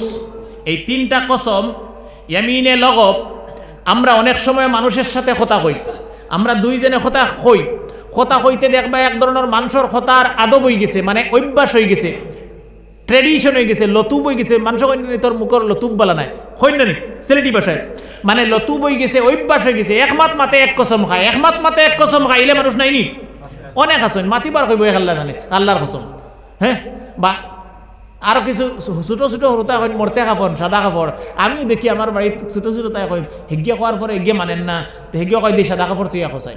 ওইকে সাদা কাপড় চুইয়া কইয়ারলে ও বুধবাইলে এগিয়ে ফরস পাথরের মতো কইস, মানছে। তা আজকে কসম বিষয়ে সামান্য আলোচনা করব, একটু দরকারি কথা। এক নম্বর কথা হল, কথায় কথায় কসম করতে পারবেন না। এক কথা বলবেন, একবার কসম করবেন, সেইভাবে করতে পারবেন না। কিন্তু নিজের অনিচ্ছাকৃত অজান্তে যদি কসম শব্দ তার মুখ থেকে বের হয়ে যায়, তাহলে কোনো গুনাহ হবে না। কিছু মানুষের অভ্যাস, তার অভ্যাস হয়ে গেছে, কথা কয় কসম কয়, কথা কয় কসম কয়, দুই তিন মাত মাতে কথা কয় কসম কয়। তার মুখে সামলাইতে পারে না, অভ্যাসে পরিণত হয়ে গেছে। ইলা যদি কোনো মানুষ হইতে গুণ হইতো না, কিন্তু তার লাগি রিপোর্ট হইল, তার লাগি মশওয়ারা হইল, আস্তে আস্তে ধীরে ধীরে তার এই বদ অভ্যাস যেটা আছে, খারাপ আমল যেটা আছে, এটা তার ছাড়ার চেষ্টা করা লাগবো। এইভাবে কথায় কথায় কসম করা যাইতো না, কথায় কথায় কসম করা যাইতো না, বাঁচিয়ে থাকা লাগবো। যদিও এই ধরনের কসম করলে কোনো গুণ হইতো না, কোনো কফারা দেওয়া লাগতো না। কসমের কফারা আছে, যুবক ভাই হলে একটু শক্ত হইয়া বইও, আপনারা যেটা কসম করো এটার কফারা দেওয়া লাগবো। দুই নম্বর হল, লম্বা আলোচনা আমি সংক্ষেপ করতেছি। দুই নম্বর হল ইয়ামিনে মুনাকিদা, এমন ধরনের কসম যে কসম আপনি করেছেন সেই কসম যদি ভেঙে ফেলেন সাথে সাথে কফারা দিতে হবে। এমন ধরনের কসম আপনি করেছেন যে কসম যদি আপনি ভাঙ্গিলেন তে কফারা দিতে হইব। কি দিতে হইব? কফারা দিতে হইব। কিভাবে, কি কসম? উদাহরণস্বরূপ আমি বলতে পারি, আপনি বললেন আল্লাহর জাতর কসম খাইয়া যে আমি কসম খাইয়া কইয়ার ইটা করতাম না, মনে করেন বিড়ি খাইতাম না, আমি বুঝানি লেগে কইয়ার। একজনে কসম খাইল, হার আল্লাহর জাতর নামে কসম খাইয়া কইল যে আমি আর বিড়ি খাইতাম না, বিড়ি চিনেন তো। বাদে দেখা গেল কয়দিন পরে, এক মাস খাইছি না, এক মাস পরে আবার খাওয়া শুরু করেছে। কার কসম খাইছে? কার? আল্লাহর। আল্লাহ পাকর জাতর এই কসমটা তুড়ি দিছে, ভাঙ্গি লাইছে। এই মানুষটার উপরে কফারা ওয়াজিব। কি ওয়াজিব? কফারা ওয়াজিব। কি কাফারা দিতে হবে আমি পরে বলবো ইনশাআল্লাহ। 3 নম্বর হলো ইয়ামিনে লাগব। 3 নম্বর হলো ইয়ামিনে লাগব। যদি কোনো মানুষ আল্লাহ পাকের জাতে নামের সাথে অথবা কোনো বিশেষ সিফতি নামের সাথে কসম করে আর এরপরে যদি কসম ভেঙে ফেলে সেই মানুষটার উপর কসমের কাফারা দেওয়া ওয়াজিব।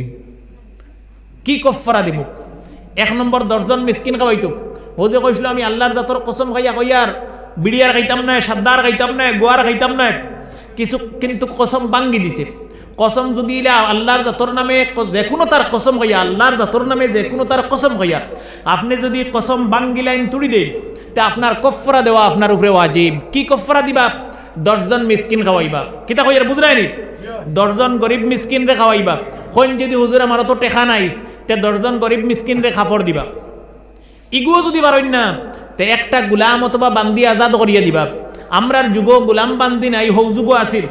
হ্যাঁ, ও লাস্ট এন্ড ফাইনাল ফয়সালা হইল কসমর লাস্ট এন্ড ফাইনাল ফয়সালা 3 দিন রোজা রাখতে হবে। সুবহানাল্লাহ। কসমের কাফারা যদি মিসকিন খাওয়াইতে পারেন না 1 নম্বর, 2 নম্বর মিসকিনকে কাপড় দিতে হবে। যদি পারেন না আপনি একজন গোলাম অথবা বান্দি আজাদ করতে হবে। যদি পারেন না 3 দিন রোজা রাখতে হবে। সুবহানাল্লাহ। ওয়াজিব যতদিন আদায় করবেন না আপনার উপর ওয়াজিব না আদায় করার গুনালিকা লিখতে থাকা হবে। সুতরাং আমরা ওয়াজিব আদায় করার জন্য আমরা 3টা রোজা কমসে কম রাখবো। কসমের ব্যাপারে লম্বা আলোচনা আমি সংক্ষেপে বললাম। 2 নম্বর হলো নজর বা মান্নত।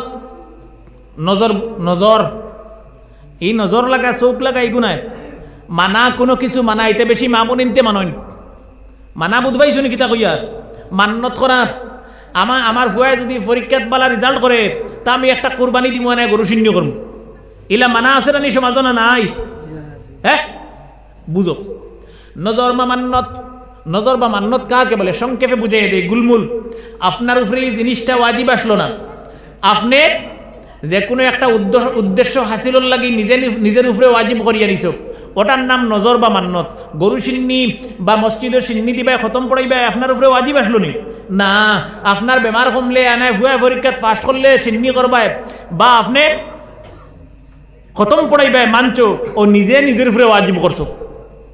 হাদিসের মধ্যে নবী করিম সাল্লাল্লাহু আলাইহি ওয়াসাল্লাম বলতেছেন যে নজর বা মান্নতের দ্বারা কোনো কিছু পরিবর্তন হয় না। বুঝার চেষ্টা করবেন, নজর বা মান্নতের দ্বারা কোনো কিছু পরিবর্তন হয় না। শুধুমাত্র কৃপণ মানুষের কাছ থেকে আল্লাহ পাক সম্পদ হাসিল করেন একটা টেকনিকের মাধ্যমে, একটা পন্থার মাধ্যমে।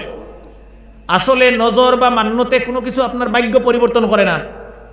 হইবা হুজুরিতা কিতা হয় না, আমি তো মানিছিলাম আমার হুয়ার বেমার কমে যেত, হাসাও তো কমে গেছে। ক্ষমানেওয়ালা খে খে আল্লাহ না, যেগু মানিছো ও মানাগু ক্ষমানেওয়ালা না।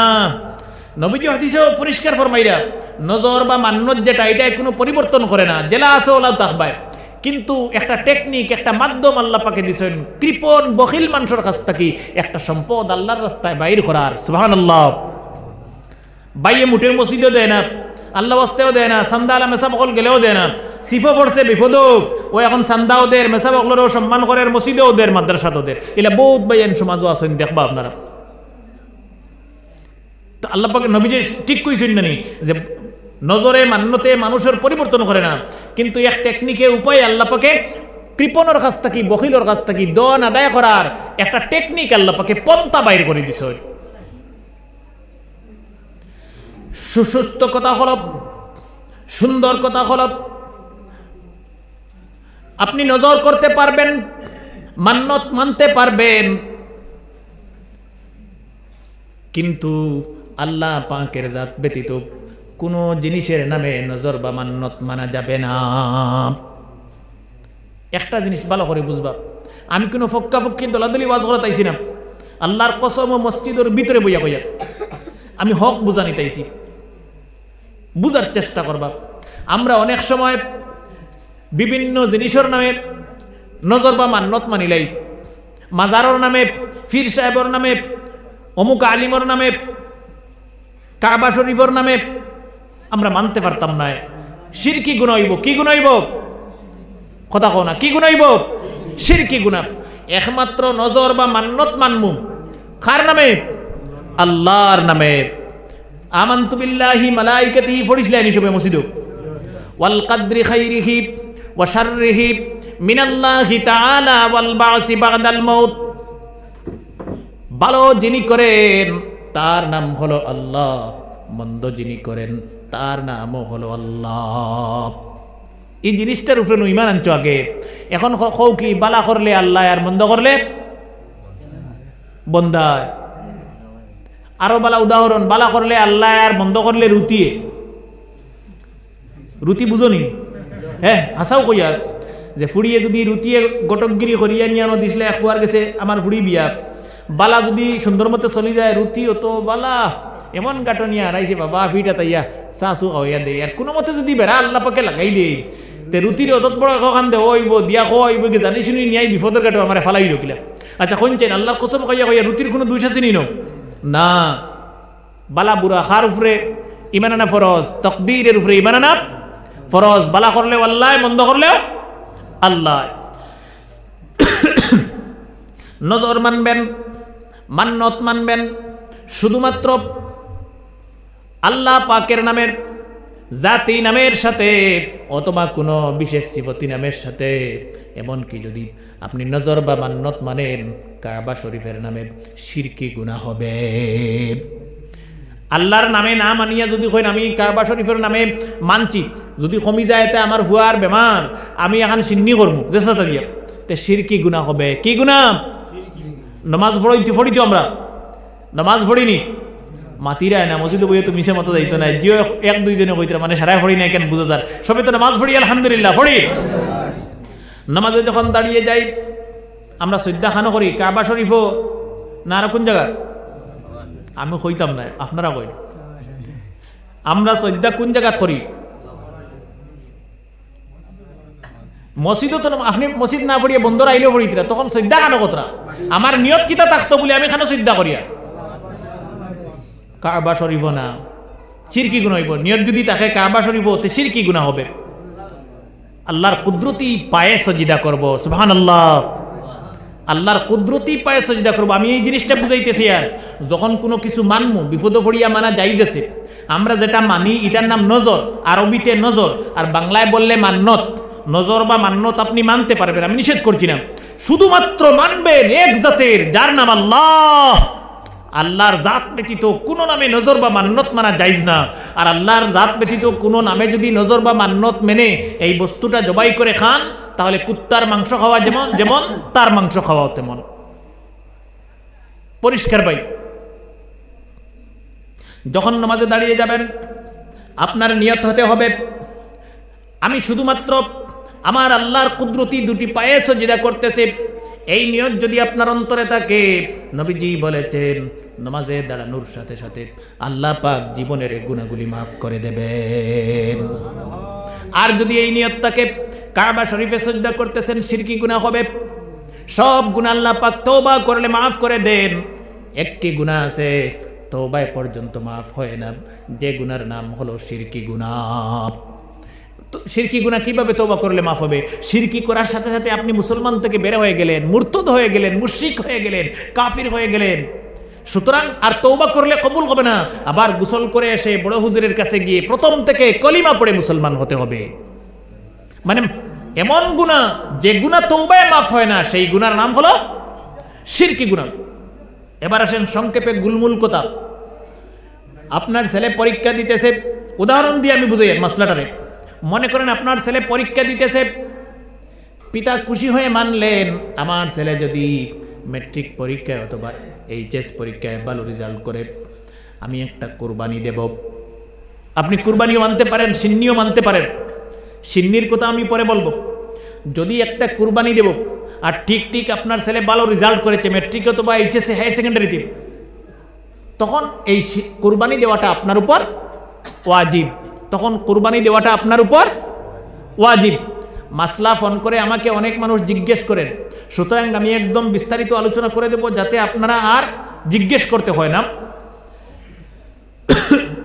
আপনার ছেলে পরীক্ষায় ভালো রেজাল্ট করেছে, আপনার উপর কোরবানি ওয়াজিব হয়ে গেছে, এইবার আপনি কোরবানি দেবেন, কিন্তু এই কোরবানির মাংস আপনি নিজে খেতে পারবেন না এবং কোনো ধনী মানুষ খেতে পারবেন না, সব এতিম মিসকিনের হক।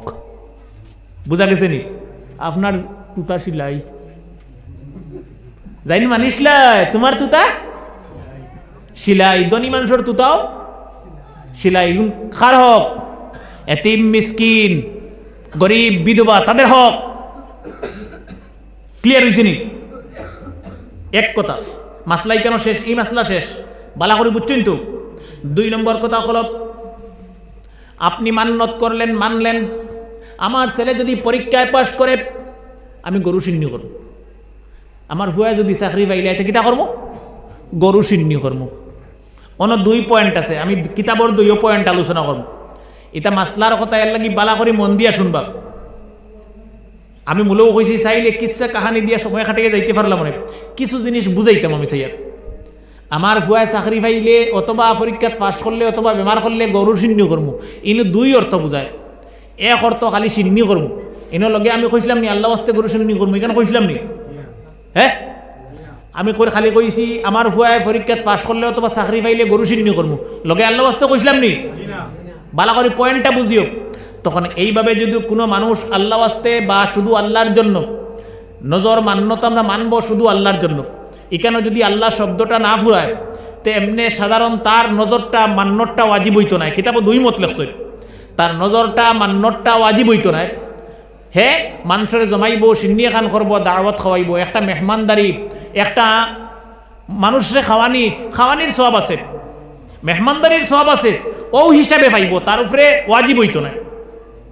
আর যদি নজর মান্যত আল্লাহর নাম ফুরাইয়া করে তো কোরবানির মাসলা জেলা টাইম বুঝবইছ না নি? আর ধনী মানুষও গরিব মানুষের বাটিয়া মাংস দিতে হইব। মাসলা ক্লিয়ার হয়েছে নি? অনেক সময় আমরা এর জন্য, আমি এই জন্য বলছি, আমরা নজর মান্যত মানতে সাবধানে মানতাম, আখটা কোনটা মানমু আর এগু আজীব হয়ে যাইব। আমার তুতা সিলাই, বাকি আমার বন্ধু বান্ধব, আমরা তো যেগু মানিসলাম গরিবে খাইতো আর মিসকিনে এতিমে খাইতো, এগু দিয়ে আমরা গাড় বরিয়া সবে খাই, আমার আত্মীয় স্বজন খেয়েসা কারিব আর গরিবরে দাওয়াতও দেই না। আমরা বালা বালা ধনী মানুষ জগাত দেবার উপযোগী মানুষক লড়ে দিয়া আমরা মান সম্মান ইজ্জত আবরু রক্ষা করার চেষ্টা করি। আসলে এটা মিসকিনের হক, এতিমের হক, গরিবের হক। উলাইকা ইয়াকুলুনা ফি বুতুনিহিম নার, যারা খারায় আপনারা সবে আগুন খারায়। আমরা বুঝার চেষ্টা করি, আল্লাহ পাকে তৌফিক দেখ, দেখো আমিন। এরপরের কথা হলো, যুবক ভাইয়েরা দুনিয়ায় ভালো থাকবেন, সুস্থ থাকবেন, আল্লাহ পাক হায়াতে বরকত দেবেন। আমি যুবক ভাইদের উদ্দেশ্যে 2-3টি কথা বলবো। সব গুনাহগার মানুষ, আমি সব মানুষ গুনাহগার। নবীজি বলেছেন, কিতাবের মধ্যে বলেছেন, গুনাহ ছাড়তে পারবেন 2-3টা টিপস আর আমল আমি টেকনিক শিখিয়ে দেব। আমরা সব গুনাহগার মানুষ, আমিও যে ভালো মানুষ আমি সেটা বলছি না, সব গুনাহগার মানুষ। আমরা বর্তমান সময়ের বেশিরভাগ মানুষ গুনাহগার। আমরা গুনাহ থেকে বাঁচতে পারবো কিতাবের মধ্যে যে টিপস এন্ড টেকনিক শিখিয়ে দিয়েছেন, আমি 2-3টা যুবক ভাইদেরকে উদ্দেশ্য করে টিপস এন্ড টেকনিক শিখিয়ে দেওয়ার চেষ্টা করব, যাতে গুনাহ ছেড়ে আমরা নেকির রাস্তায় এগিয়ে যেতে পারি। আল্লাহ পাক যেন তৌফিক দিন, বলি আমিন। 1 নম্বর হলো, প্রথমে নিজে সংকল্প করবেন, প্রথমে নিজে প্রমিস করবেন, ওয়াদা করবেন, নিজে নিজের সাথে কসম করবেন, আল্লাহ আমি এতদিন গুনার রাস্তায় চলেছি, না বুঝে না শুনে, আমি আজকে এই মুহূর্ত থেকে তওবা করলাম, আমার তওবাকে কবুল করেন, মাফ করেন, আমাকে নেক রাস্তায় চলার তৌফিক দিয়ে দেন। এই সংকল্প, এই তওবা, এই প্রমিস, এই ওয়াদা আল্লাহর সাথে নিজে নিজে করতে হবে। অনেক যুবকেরা আছে মনে মনে বলে, আমি যে এত গুনাহ করি আল্লাহ পাক কি আমাকে বাঁচাতে পারেন না? ইচ্ছে করলে তো আমাকে বাঁচাতে পারতেন।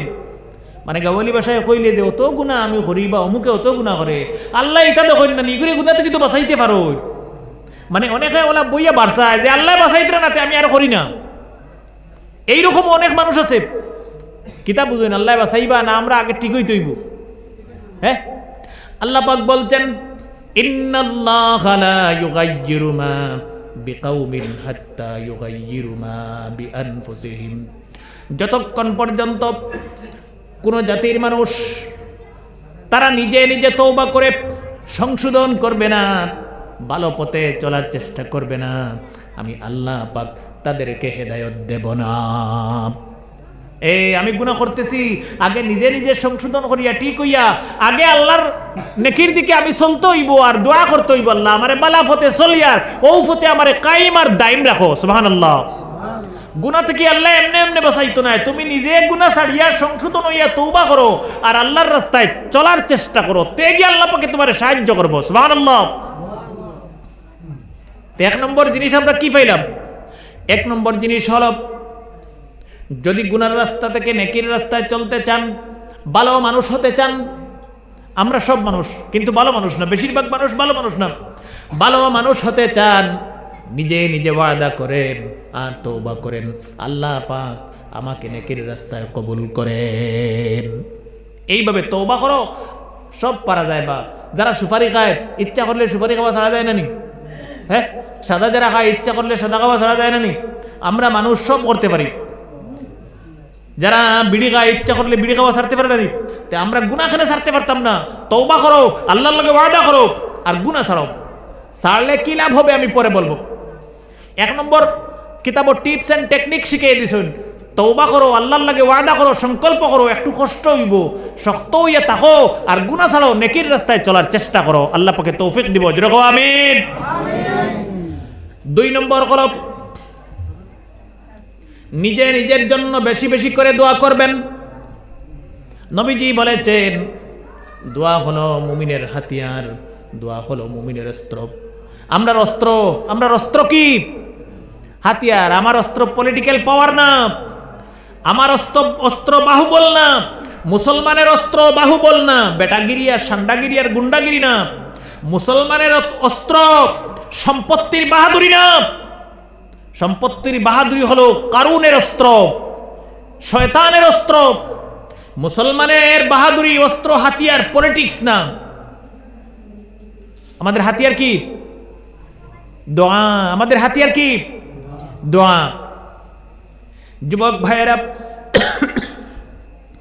যদি তওবা করতে পারেন, নেকির রাস্তায় চলেন, আল্লাহর কসম করে বলতেছি, দুনিয়ার মুসলমান হাত তুলে যা বলবেন সঙ্গে সঙ্গে আল্লাহ পাক মঞ্জুর করে নেবেন, তোমার দোয়াকে আল্লাহ পাক কবুল করে নেবেন। প্রমাণ আছে পৃথিবীর জমিনেও, প্রমাণ আছে। আমি ঘটনা বলতেছি না, এক দুইটা যদি সম্ভব হয় বলার চেষ্টা করবো ইনশাল্লাহ। দুই নম্বর হাতিয়ার হলো দোয়া। নিজে নিজের জন্য লম্বা লম্বা করে দোয়া করেন, তারপরে দুনিয়ার মানুষের জন্য দোয়া করেন।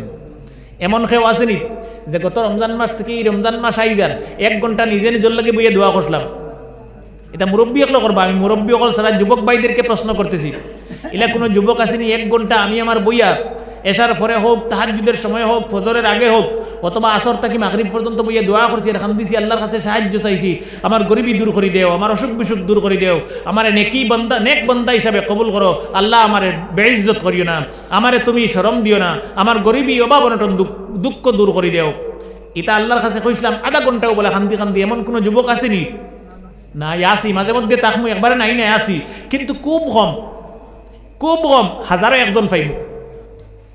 কিন্তু আল্লাহ পাক বলতেছেন হাদিসে কুদসিতে, প্রতি রাত্রে শেষ আকাশে আল্লাহ পাক তশরিফ আনেন, এই দুনিয়ার আকাশে এসে পৃথিবীর মানুষকে বলেন, হে পৃথিবীর মানুষ, কার অসুখ হয়েছে আমাকে বলো, আমি আল্লাহ পাক তোমার জীবনের যাবতীয় সুখ শিফা দান করে দেব।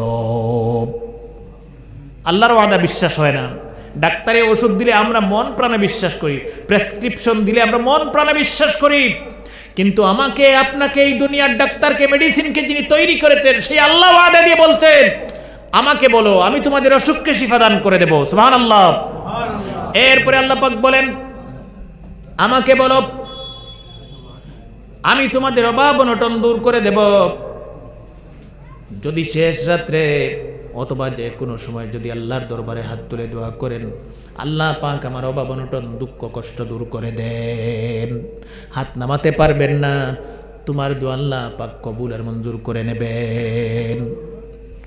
কিন্তু আল্লাহর ওয়াদা আমাদের বিশ্বাস হয় না, আমরা সব নগদ রুজিত ব্যস্ত, এটা মনে করি বাকি। যুবক ভাইয়েরা, দোয়া হলো মুমিনের হাতিয়ার। কোন মানুষ আপনাকে কষ্ট দিতেছে, অনেক মানুষের বন্ধু আইল টেলে নানি, কথায় বেজারে অনেক মানুষের বন্ধু আইল টেলে নানি, ইটাত নাই নি, এটা একবারে সারাদিন সাফ সুফি ইয়ে বই গেছে মাতিও লগে লগে। কোনো মানুষের বাড়ির আইল টেলে, কোনো মানুষের জমিনের আইল টেলে। হ্যাঁ, কিছু মানুষের খাসলত অভ্যাস হয়ে গেছে, কেউ বেজারিও না। আর টেলাটেলি খাসলত থাকলে বেজারিলিও আর উইতো কিতা। হ্যাঁ, এই ধরনের খাসলত আর অভ্যাস যারা আছে, এরা মানুষের হক নষ্ট করে, মানুষের সম্পদ নষ্ট করে। বিশ্ব নবীজি বলেছেন, লাগানাল্লাহু মানারাল আরজি, যে মানুষ জমিনের আইল টেলাটেলি করে, মানুষের সম্পদ নষ্ট করে, এই মানুষকে আল্লাহ দুনিয়ায় শাস্তি দেবেন, মৃত্যুর সময় শাস্তি দেবেন, কবরটা জাহান্নামের গাড়ায় বানিয়ে দেবেন, কিয়ামতের দিন জাহান্নাম দান করে দেবেন, এই মানুষটা জাহান্নামে যাবে।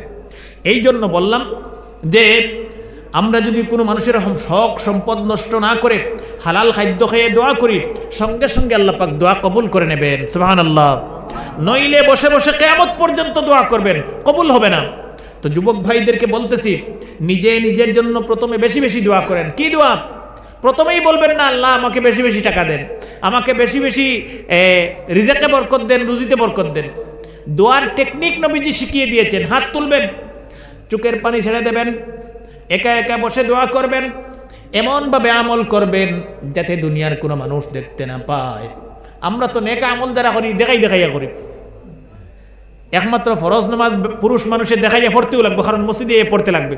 আর ফরজ নামাজ ব্যতীত যেগুলো আমরা আমল করবো, আমার স্ত্রী বুঝতো না, আমার মায়ে বুঝতো না, আমার পরিবারের মানুষ বুঝতো না, এত গোপন ভাবে আমল করেন, সুবহানাল্লাহ। আমি এর বিরোধিতা করি। দেখি অনেক সময় আড়িতরা রাস্তা দিয়ার বাজারে দিয়ার গুটি গুটে আড়াইতরা খালি বুঝরা নি কিতা কইয়ার তসবি ইট ঠিক না। যদিও আপনি বালা কাজ কররা, একবার না একবার আপনার অন্তর রিয়া আই যাব, আর রিয়া হলো শিরকি গুনাহ। ইন্না ইয়াসিরার রিয়া আশিরকুন, নবীজি হাদিসের মধ্যে বলছেন রিয়া হলো এক ধরনের শিরকি গুনাহ। সুতরাং আপনি তসবি মারতাম, মারেন সারাদিন মারেন, পকেটও হাত হারাই দিন আর অন্য গুটি গুড়াই দেখাইয়া মারতাম না, আমি এর গুরু বিরোধী। এখানে আপনি নফল আবাদত লুকাইয়া করতাম, আমি করতাম, আমার স্ত্রী জানতো না, আমার মায়ে জানতো না, আমার বাবা জানতো না। আর মানুষ দেখাইয়া আমল করা গুনাহ। সুতরাং মূল কথা হলো আপনি বেশি বেশি গোপনে আমল করেন, একা একা বসেন, চোখের পানি ছাড়েন, যদি সম্ভব হয় রাত্রিবেলা বাইরে চলে যান, আর আল্লাহর দরবারে হাত তুলে দোয়া করেন। তোমার দোয়া কখনো আল্লাহ পাক ঘুরাইয়া দেবেন না। ফেটা হইয়া নাক ডাকাইয়া ঘুমার, ফজর গিয়া 8টা হইয়া আছে, যুবক ঘুম থাকিতে উঠে না, তি কপাল ফুড়ারে আল্লাহ পাকে দিবানি, সম্পদ দিবানি না, অসুখ কমাইয়া দিবানি, তার পরিবারের রহমত বরকত থাকবনি না। আল্লাহর কসম দোয়া করিয়া ফজরের নামাজ মসজিদে পড়ে আপনি টেম্পো নিয়ে অটো নিয়ে বের হন, আল্লাহ পাক আপনার রুজিতে বরকত দেবেন, পরিবারে বরকত দেবেন। অ্যাক্সিডেন্ট দুর্ঘটনা থেকে আল্লাহ পাক আপনার টেম্পু অটোকে আল্লাহ পাক হেফাজত করে নেবেন। ফজরের নামাজ পড়ে যদি রুজিতে বের হয়ে যান, বরকত হবে। সারা দুনিয়াও যদি অ্যাক্সিডেন্টে দুর্ঘটনায় পড়ে শেষ হয়ে যায়, আল্লাহ পাক এই নামাজের বরকতে আপনাকে হেফাজত করবেন, সুবহানাল্লাহ। হাজারো প্রমাণ ঘটনা আছে, আমি সেই দিকে যাব না। আমার শুধু পয়েন্টটা হলো যুবক ভাই, আমরা কিভাবে ভালো হওয়ার চেষ্টা করব। 3 নম্বর কথা হলো, আমি 2 নম্বর বলেছি নিজে নিজের জন্য দোয়া করবেন। আমরা এমন কপাল পোড়া 10টা মিনিট বসে নিজে নিজের জন্য দোয়া করি না। তুমি তোমার লাগে দোয়া করতে আমারে দিবাইনি, আমি আমার লাগে দোয়া করলে আপনারা দিবনি না। ইমাম সাহেবে সালাম ফিরাইলা মাগরিবত সুন্নত 2 রাকাত আমরা পড়িতাম, বইয়া সুন্দর করে দোয়া করো না। না, যুবকে খালি সালাম ফিরাইলো, আসসালামু আলাইকুম ওয়া রাহমাতুল্লাহ, আসসালামু আলাইকুম ওয়া রাহমাতুল্লাহ, উবা আইয়া মানে মুখ ফুসিল আর তো আর কি দৌড়িয়া খালি ঘন্টার পর ঘন্টা ফেসবুকে সময় দিতে পারেন, ইউটিউবে দিতে পারেন, ঘন্টার পর ঘন্টা বন্ধু বান্ধবের সাথে আড্ডা রাস্তার কিনারে দিতে পারেন, বিভিন্ন ধরনের খেল তামাশায় থাকতে পারেন, আর মসজিদে এসে 10 মিনিট আধা ঘন্টা বসতে পারেন না। এমন মানে এই বুঝেন কত ভোল্টেজ আমাদের ইমানের ল হয়ে গেছে। একটু লম্বা চওড়া দোয়া করেন না, আপনার কপাল খুলবে, নসিব খুলবে, ভাগ্যের দরজা খুলবে দোয়ার বরকতে। সুবহানাল্লাহ। এত হতভাগা কপাল পোড়া মুসলমান। আমি বলতেছিলাম আপনি দুর্বল মানুষ, সবল একজনে আপনারা খালি শুষের আইলটেলের বিভিন্ন লাইনে সিতম দেন। আপনি যদি আল্লাহর দরবারে হাত তুলে দোয়া করেন, রব্বুল আলামিন তোমার জালিম বান্দা আমাকে কষ্ট দিতেছে, আল্লাহ তুমি বিচার করে নেবে, হাত নামাতে পারবে না। নবীজি বলেছেন সঙ্গে সঙ্গে আল্লাহ পাক পানিশমেন্ট দিয়ে দেবেন। আল্লাহর কসম হাত নামাতে পারবে না, এই জালিমর পানিশমেন্ট আল্লাহ পাকে করিয়ে দিলেইব। সারা দিন বইয়া দোয়া করো, তার কিচ্ছু হয়নি এখন। হ্যাঁ হাসা বইয়ার কিচ্ছু হয়নি না। কেনে ও দোয়া কবুল হওয়ার কয়েকটা শর্ত আছে, পরে বলবো। 3 নম্বর হলো যুবক ভাই যদি ভালো হতে চাও, 3 নম্বর শর্ত হলো ভালো মানুষ যদি পান, ভালো মানুষকে বলবেন হুজুর আমার জন্য দোয়া করেন। ভালো মানুষকে বা আপনার অন্তরে যে আলিম পীর বুজুর্গ মুফতি মৌলানা অথবা ইমাম সাহেব অথবা হাজি সাহেব নামাজি মানুষ আপনার অন্তরে বিশ্বাসে মানে যে ইন বালা মানুষ, আলিম হইতে পারেন, হাফিজ হইতে পারেন, কারি হইতে পারেন, ইমাম সাহেব হইতে পারেন, ওনার খিদমতে যাবেন। অথবা মসজিদের ইমাম সাহেব আছেন, ফজরের নামাজ পড়েছেন, বলবেন হুজুর আসেন চা খেয়ে আসবেন। আপনার বাড়িতে নিয়ে সারফান খাওয়াইলেন, হুজুর আমার জন্য দোয়া করেন, সারিয়া দিবাই না দোয়া বাকি না। এমন এক জিনিস ইকুয়াল লগে লগে কবুল হয়ে যায়। একটা দোয়া আল্লাহর কসম আল্লাহ পাকে ঘুরিয়ে দেয় না। সুবহানাল্লাহ। কিলা কবুল হয় আমি কইব ইনশাআল্লাহ। হুজুর আপনার বাড়ি চা খাওয়াত গেছেন, মাগরিবের পরে আনে ফজরের পরে চা খাওয়া শেষ, গোয়া খাওয়া শেষ, হুজুর এগুতা দোয়া করেন। কি দোয়া করবেন? প্রথমে বলবেন হুজুর এই দোয়া করবেন আল্লাহ পাক যাতে আমাকে নেক বান্দা হিসাবে কবুল করেন। আগে যদি আপনি নেককার হয়ে যায় তো পরে আর হুজুরের দোয়া লাগতো না, যা কইবা সব আল্লাহ পাকে কবুল করব। সুবহানাল্লাহ। ইগু কিতাবের ফর্মুলা। যুবক ভাইয়েরা একটা জিনিস বুঝবা, গুনাহগার মানুষ মনে করেন আমি গুনাহগার মানুষ, উনি নেককার মানুষ, আলিমে দিন অথবা কারি অথবা মসজিদের ইমাম সাহেব অথবা হাজি সাহেব নেককার মানুষ। কিতাবের মধ্যে লিখতেছেন গুনাহগার মানুষের জন্য যদি নেককার কোনো মানুষ দোয়া করেন, এই দোয়াকে আল্লাহ পাক কখনো ঘুরাইয়া দেন না, সঙ্গে সঙ্গে আল্লাহ পাক মঞ্জুর করে নেন। ইনো আর একটা পয়েন্ট আছে, টেকনিক আছে। আল্লাহ পাকে চাই বন্দা এগো গুনাহ করতে করতে উবাই গেছে গিয়া, আল্লাহর রহমতের দরিয়া পাগল হয়ে যায়, চঞ্চল হয়ে যায়, অস্থির হয়ে যায়। আল্লাহ চাইন বন্দা কোনো মতে একটা বার ফিরিয়া তওবা করিলা, অন্য ইয়ে তওবা করতে জায়গা তাইবার কাম নাই। ও গুনাহ করে করে 1 মাইল দূর হয়ে গেছো, হলেন ধন থাকি ঘুরি একবার কইলা আল্লাহ আমার ভুল হয়ে গেছে মাফ করে দেও। আল্লাহর যাতে চাই দৌড়ি দৌড়ি গিয়া রহমতের কুলো লইনের বন্দারে মাফ করে দেন। সুবহানাল্লাহ। এই যে নেককার মানুষে আমি গুনাহগারের লাগি দোয়া করছুন, আল্লাহর যাতে ঘুরে দিন না, এখানে আল্লাহও চাই না বন্দায় গো ঠিক হইতো, বালা পথে চলতো। সুবহানাল্লাহ। এর লাগি আল্লাহ পাকে নেককার মানুষের বালা মানুষের দোয়ারে গুনাহগারের হালত লগে লগে কবুল করিলা। উদাহরণস্বরূপ আমি একটা ঘটনা বুঝাইয়া বলবো। হযরতে ইব্রাহিম হযরতে ঈসা আলাইহিস সালাম, ঈসা নবীর নাম শুনছেন তো? ঈসা আলাইহিস সালাম রাস্তা দিয়ে হেঁটে হেঁটে যাচ্ছেন। কিছু দূর যাওয়ার পরে এলাকার সবচেয়ে গুনাহগার এক যুবক, গুন্ডা সান্ডা মস্তান যুবক এসে বলতেছে, হে আল্লাহর নবী ঈসা আলাইহিস সালাম আমার জন্য দোয়া করেন, আমি বড় গুনাহগার মানুষ, নাফরমান মানুষ, আল্লাহ পাক যেন আমাকে নেক বান্দা হিসাবে মঞ্জুর করে নেন। ঈসা আলাইহিস সালামের খিদমত গিয়া এই এলাকার সারা থেকে আউকাল আনাড়ি যেগু ওগু গিয়া আগ বেরিয়েছে, বেরিয়া কয় আল্লাহর নবী ঈসা আলাইহিস সালাম আমার লাগি দোয়া করো এখনো নৌ বইয়া।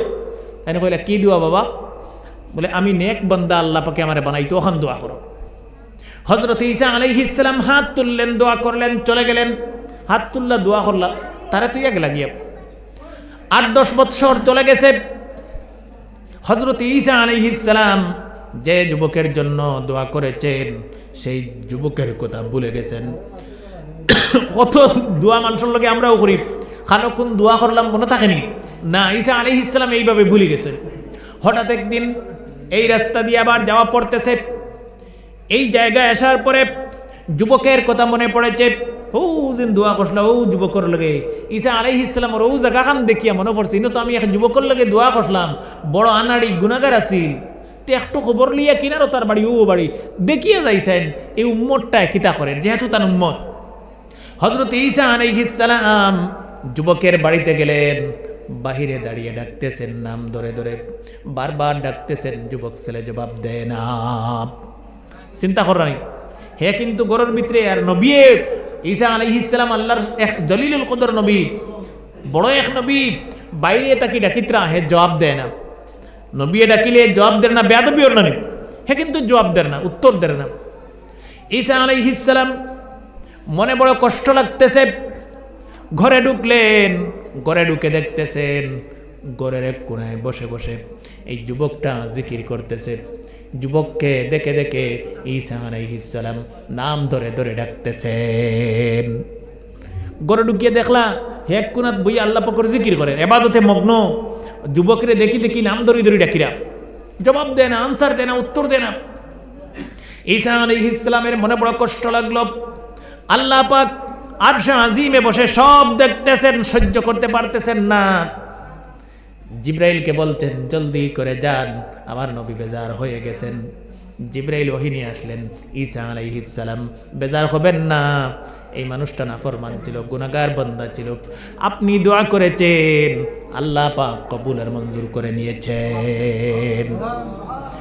জিবরাইল বলতেন হে নবী, গুনাহগার মানুষের জন্য যদি কোনো নেককার মানুষ দোয়া করেন, চুম্বক যেভাবে লোহাকে আকর্ষণ করে, এইভাবে আল্লাহ পাক নেককার মানুষের দোয়া গুনাহগারের জন্য কবুল করে নেন।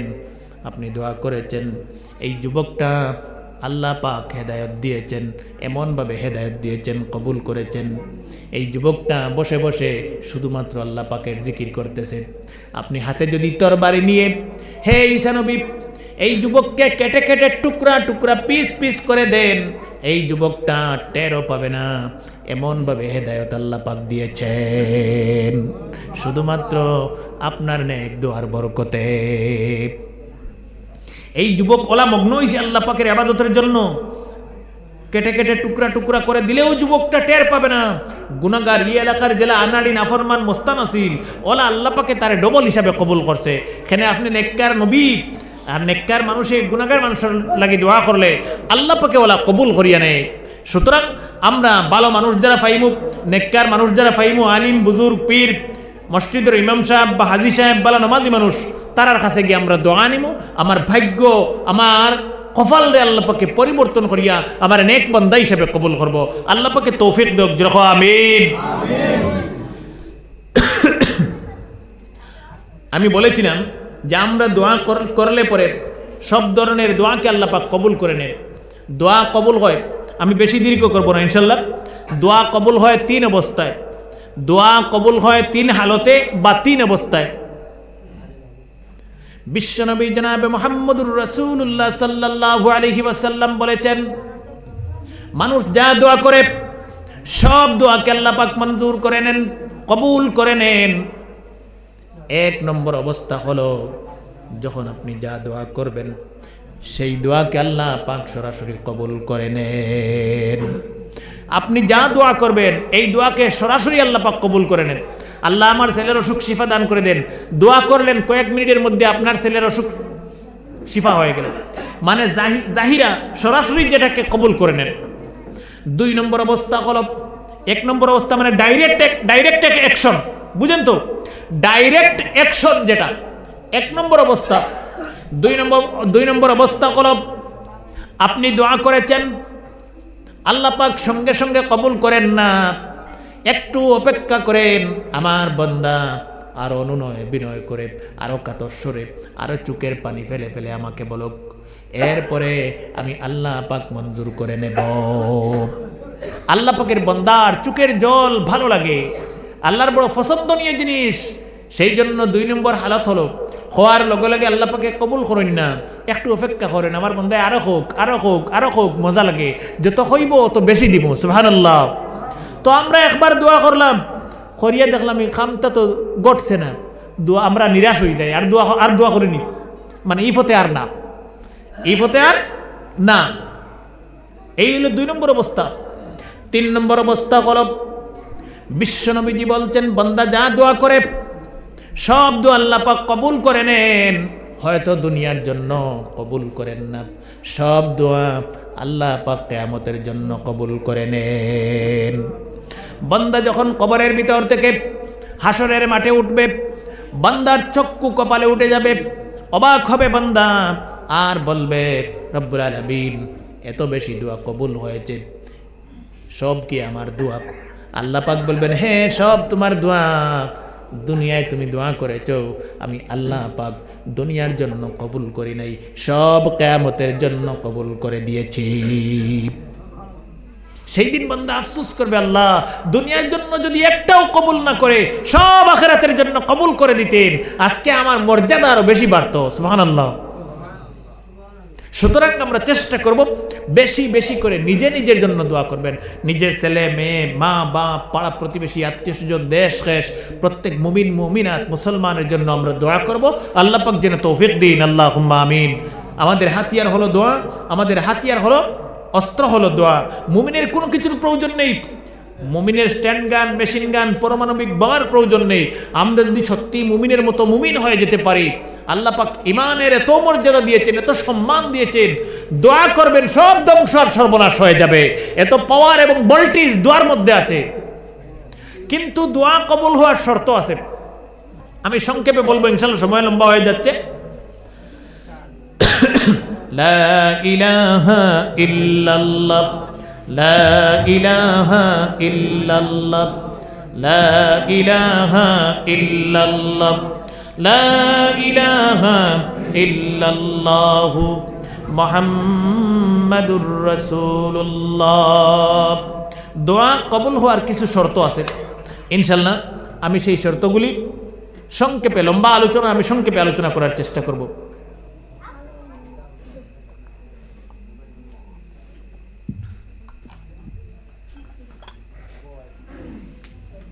এই বিষয়ে আলোচনা করাও লম্বা ব্যাপার, তো আলোচনা টোটালি করতাম না, সংক্ষেপ কথা কইব। এক নম্বর কথা বুঝবা, দোয়া কবুল হওয়ার শর্ত হলো হক হালাল খাদ্য খাওয়া। হক হালাল খাদ্য খেয়ে যদি কোনো মানুষ দোয়া করে, সেই দোয়াকে আল্লাহ পাক সঙ্গে সঙ্গে কবুল করে নেন। সুবহানাল্লাহ। আমি উদাহরণ দিয়ে বুঝাই একদম সংক্ষেপে। তিন দল মানুষের দোয়া আল্লাহর নবী বলেছেন সঙ্গে সঙ্গে কবুল হয়ে যায়। এক নম্বর মা বাপ, দুই নম্বর অত্যাচারিত নিপীড়িত মজলুম, আগে যে কইছিলাম তার সম্পদও বেশ, টাকাও বেশ, লাঠিও বেশ, আমার খালি সিফের আইলটেলের আনা যে কোনো লাইনে সিফের, ও জানে কষ্টদের, এই মানুষ হইলে মজলুম। আর যে কষ্টদের তার নাম জালিম। তার নাম কি? জালিম। ও মজলুম জাইন কষ্ট পাইতরা, তাইন যদি জালিমর লাগি দোয়া করেন, নবীজি বলেছেন ইত্তাকু দাওয়াতাল মাজলুমি ফাইন্নাহু লাইসা বাইনাহা ওয়া বাইনাল্লাহি হিজাবুন। বিশ্ব নবীজি বলেছেন মজলুমের বদদুয়াকে ভয় করো, মজলুমের বদদুয়া থেকে বিরত থাকো। যখন কোনো মজলুম মানুষ আল্লাহর দরবারে হাত তুলে দোয়া করে, নবীজি বলেছেন সঙ্গে সঙ্গে আল্লাহ পাক কবুল করে নেন। এই মজলুম মানুষের আর আল্লাহ পাকের মধ্যে কোনো পর্দা থাকে না, কোনো পার্টিশন থাকে না, পর্দা থাকে না। মজলুমের মুখ থেকে যা বের হয় সরাসরি কবুল হয়ে যায়। এখন আমার এক মানুষের জুলুম কষ্টদের আমি রাত দুই আমার হাবু গোষ্ঠী লইয়া বইয়া দোয়া করলে বুঝিনি কবুলর নি, মানে কবুলর প্রমাণ ভাইমু হগুর যদি ক্ষতি হয় ধ্বংস হয় তে না বুঝতাম দোয়া কবুলর, হিগুর কিচ্ছু হয় না, হয়নি হাসা কইয়ার কিচ্ছু হয়নি না। মা বাবা আপনার ছেলে মেয়ের অসুখ হয়েছে প্রমাণ করতা, আমি প্রমাণ বাড়ি গিয়ে করে দিবা। ও মা বাপে জাকাত প্রত্যেকের যারা ছেলে মেয়ে আসেন আপনারা প্রমাণ করবা যে আপনার ছেলের অসুখ বিসুখ হয়েছে। খমের না 2 রাকাত হাজত নফল নামাজ, মাগরিবর নামাজের পরে অথবা জোহরের নামাজের পরে অথবা এশার নামাজের পরে হাজত নফল নামাজ আমি শিখাইয়ে দিয়ার, যে কোনো 2 সূরা দিয়ে আপনারা পড়বা, পড়িয়া দোয়া করবা আল্লাহ আমার ছেলেটার অসুখ কমাইয়া দাও, শিফা দাও, হায়াতে বরকত দাও। আপনার ফুয়া ফুড়িয়ে ফড়া পায় না, আল্লাহ এগুর জেহেন দে, নবী হলর জেহেন আর ফহম দান করো, আমিন দোয়া করবা। যদি আপনার ফুয়া ফুড়ির বেমার কমে যায় অথবা জেহেন ফহম বাড়ে তে বুঝবা দোয়া কবুল হয়ে গেছে। আর নবীজি 100% গ্যারান্টি দিরা মা বাবার দোয়া আল্লাহর দরবার থেকে খালি ঘুরিয়ে আয় না। সুবহানাল্লাহ। কিন্তু আমি বুঝাইতেছি এর ও কথা, এখন মা বাপে যদি দোয়া করে কবুল হয়নি, ও করি তো প্রমাণ পাইয়েন না। দোয়া কবুল হইলে প্রমাণ মিলে। মজলুমে দোয়া করে জালিমর বিরুদ্ধে কবুলর করে প্রমাণ মিলেন না। মুসাফিরি অবস্থায় আপনার বাড়ি থেকে আপনি ৭৭ কিলোমিটার দূরেই গেছেন গিয়া, মুসাফিরি অবস্থা হইলো আপনার গ্রাম থেকে এলাকা থেকে আপনি ৭৭ কিলোমিটার দূরে গেছেন গিয়া, তখন আপনি মুসাফির ৪ রাকাত তো 2 রাকাত পড়িতা, বুঝলেন কি তা কইয়া? মুসাফির। এই মুসাফিরি অবস্থায় যা দোয়া করবা আল্লাহ কবুল করে, সুবহানাল্লাহ। আমরা অনেক যাই গুয়াহাটি, অনেক শিলচর যাই, আশা করি এখান থেকে শিলচর গেলে মুসাফির হয়ে যাবা। ৭৭ কিলোমিটার যদি হয়ে যায়, আপনারা মিজোরাম যাই গেলে মুসাফির হয়ে যাইবা। এই অবস্থায় মুসাফিরের অবস্থায় যা দোয়া করবো আল্লাহ পাকে কবুল করব, কিন্তু দোয়া কবুলর করিয়া প্রমাণ পাইনি। আমি হাসা কথা কইয়া বলে না, কেনে? দোয়া কবুল হওয়ার প্রথম শর্ত হল, যে দোয়া করতেছেন 1 নম্বর শর্ত হল উনি হক হালাল খাদ্য ভক্ষণ করতে হবে। হালাল খাদ্য খেয়ে, হালাল গেজা খেয়ে যদি দোয়া করেন, আল্লাহর কসম করে বলতেছি হাত নামাতে পারবেন না, সঙ্গে সঙ্গে দোয়া কবুল হয়ে যাবে। সারা বেড়ানো হনো হুদিন মূল কইছিলাম, এমন এক সময় আইব নবীজি ফরমাইছেন আমার উম্মতে যেবাই থাকি পাইব বাই রুজি করব, আর যেবাই চাইব বাই খরচ করব। জুড়াতে অনুরোধ, একটা আর একটার সাথে জড়িত, এটার নাম দ্বীন ইসলাম। আমার খালি একটা ঠিক হইলে হইতো না, কথাবার্তা লেনদেন সুন্নত, খাওয়া খাওয়ানি ছেলেমেয়েরে খালি যেসাবাই থেকে আনিয়া রুজি করে খাওয়াইলে হইতো না, হালাল ফতে আনিয়া খাওয়াইতে লাগবো। এমন এক ধরনের বিজনেস বাইর হয়েছে এখন, অনলাইনে সোনা বেচা কিনা বাইর হয়ে গেছে। আমি তো জানতাম না, গত পরশু এক ভাই প্রশ্ন করছে মানে, হুজুর অনলাইনে সোনা কেনা বেচা? ও চিন্তা করেন আর কিতা বাইর হইতো দুনিয়ার। অনলাইনে শুনলাম মেশোত, ফ্লিপকার্ট ও অ্যামাজনে মানুষে কাপড় চোপড় তা অর্ডার দিন। হ্যাঁ, এখন বাইর হয়েছে সোনাদানা কেনা বেচা ইত্যাদি। অনলাইনেও সোনাদানা কেনা বেচা হারাম, গুনাহ কবিরা, জায়েজ নাই। নবীজি হাদিসে ফরমাইতরা সোনার লেনদেন কেনা বেচা হইতো কবজু ইয়াদিন বিয়াদিন, বা ইয়াদুন বইয়াদুন, ডাইন হাত বাম হাত। বুঝরা তো, আমি টাকা দিব আপনি সোনা দিবা, আপনি সোনা দিবা আমি টাকা দিব, ওই এক জায়গাতে একবার। আর অনলাইনের কারবার হইলো আপনি আজকে অর্ডার দিবা, 15 দিন পরে আপনার বাড়িতে আইব। কাপড় লাই না নি, 7 দিন পরে মেশোওয়ালায় আনিয়ে দিব। আমি কাপড়ের কথা কইয়া না, আমি সোনার কথা কইয়া। পরে এগুদি নিয়ে হিগুদ জোড়া দিবা না। সোনার লেনদেনটা হইতো নকদ ক্যাশ, যেটারে হার্ড ক্যাশ কয়। কথা প্রসঙ্গে আমি আইসে কই দিয়া, কেউ যদি এই ধরনের ব্যবসা তখনতে সতর্ক হয়ে যাবে। সোনা অনলাইনও বিজনেস করা জায়েজ নাই, হারাম, গুনাহ কবিরা। এখানে সোনার লেনদেনটা হইতো নকদ হার্ড ক্যাশ, ডান হাত বাম হাত। আপনি টাকা দিবা আমি সোনা দিমু, আপনি সোনা দিবা আমি টাকা দিমু, এটারে কবজ করা হয়, এটা একদম নকদ হইতো। আর অনলাইনে আপনি আজকে অর্ডার দিবা 7 দিন পরে আইব, এটা রিবাত যাইব গিয়া, সুদর মাসলাত যাইব গিয়া। এর লাগি অনলাইনে সোনা ক্রয় বিক্রয় করা জায়েজ নাই, হারাম, গুনাহ কবিরা। হানফি মযহব মতে এটা ফতোয়া। আমরা যদি এই ধরনের কোনো যুবক ভাই বোন ইত্যাদি এই ধরনের বিজনেসে থাকি, আমরা বেঁচে থাকার চেষ্টা করবো। আল্লাহ পাক যেন হেফাজত করেন, আমরা সকলে চেষ্টা করব, তৌফিক যেন আল্লাহ পাক দেন, বলি আমিন। যুবক ভাইয়েরা নিজের জন্য দোয়া করবেন, ছেলে মেয়ের জন্য দোয়া করবেন। আর দোয়া কবুল হচ্ছে কিনা প্রমাণ পাবেন। যদি কবুল না হয় বুঝবেন আপনার খাদ্যের মধ্যে ভেজাল আছে, খাদ্যের ভেজাল দূর করতে হবে। ইগু ওয়াজ করিয়ে সারা জীবন শেষ করা যাইত না। আমরা 99.99% মানুষের খানিত বেজারই না আমার কথায়। 1% মানুষ বালা আসেন গতিগত পৃথিবীর স্ট্রাকচার, যেটা দুনিয়ার নিজাম দাইম আর কাইম আছে হাসাতো, কিন্তু আমার লাগান মানুষের কারণে না। এখানে আমি গ্যারান্টি দিয়ে কই দিব, আমার মতো মানুষের কারণে নি না। এটা আমার থেকে বহুত বালা বালা মানুষ সকল পৃথিবীর জমিনও আছে। আমরা বেশিরভাগ মানুষের খাদ্যত বেজাল মিশে গেছে। কথায় দুঃখ লাগে, অনেক দুঃখ লাগে। এখানে বিভিন্ন লাইনের, আমি হিওয়াজও যাইতাম না, সময় যাইব গিয়ে সংক্ষেপ বুঝাই। আর বিভিন্ন লাইনের বেজাল হারাম ঢুকি গেছে আমরা খানিত। সেও দালালি করি কার, সুদ খাইয়া কার। আজকে বেশিরভাগ জিনিসের সুদ ঢুকি গেছে, আমি কইয়া শেষ করতে পারতাম না। বিভিন্ন লাইনের সুদ ঢুকছে, দালালি করি কার। আস্তা বছর দেখবা কোনো কাজ কাম নাই, 6, 9, 12, 55, 13 চক্কা করে।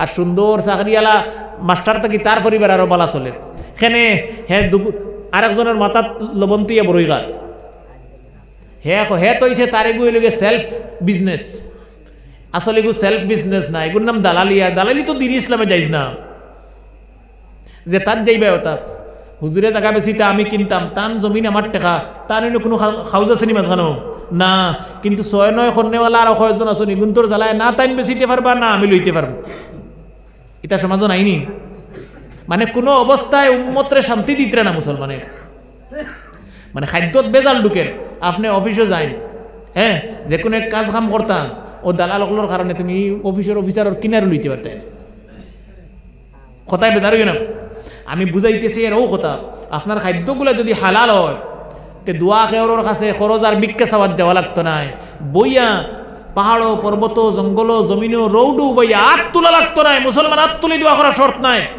অন্তর তাকে খালি নিয়ত করবে আর কইবে আল্লাহ আমার কথা দেও আল্লাহর যাতে তার কুদরত তাকে লগে লগে কবুল করিয়ে দিব সুবহানাল্লাহ 1 নম্বর বেজাল আমরার খাদ্যত আর খাদ্যত বেজাল দিয়া ছেলেমেয়েরে জ্ঞানী বানাইতে সারা ডক্টর ইঞ্জিনিয়ার হাফিজ আলিম আল্লাহ পাককে কবুল করতো না আমি যে হারাম খাদ্য খাইছি আর হারামি বাবার করতে কি হারামি আওলাদ আইব ওগুর মুখে দিয়ে হাফিজ আর কোরআন আর হাদিসের কথা বাইরেই বনি বালা ডাক্তার আল্লাহ পাকে বানাইতো না কথায় বেজারিও না হক মাত নামাতিলে বেড়া লাগবো এখানে আমি হইতে বাধ্য আজকে আরো দুঃখ লাগে অনেক সময় দেখা যায় শোনা যায় সোশ্যাল মিডিয়াত মুসলমানের যুবকসকল কিছু লাগি গেছেন মানে এক্সট্রা ইনকাম বুঝনি এক্সট্রা ইনকাম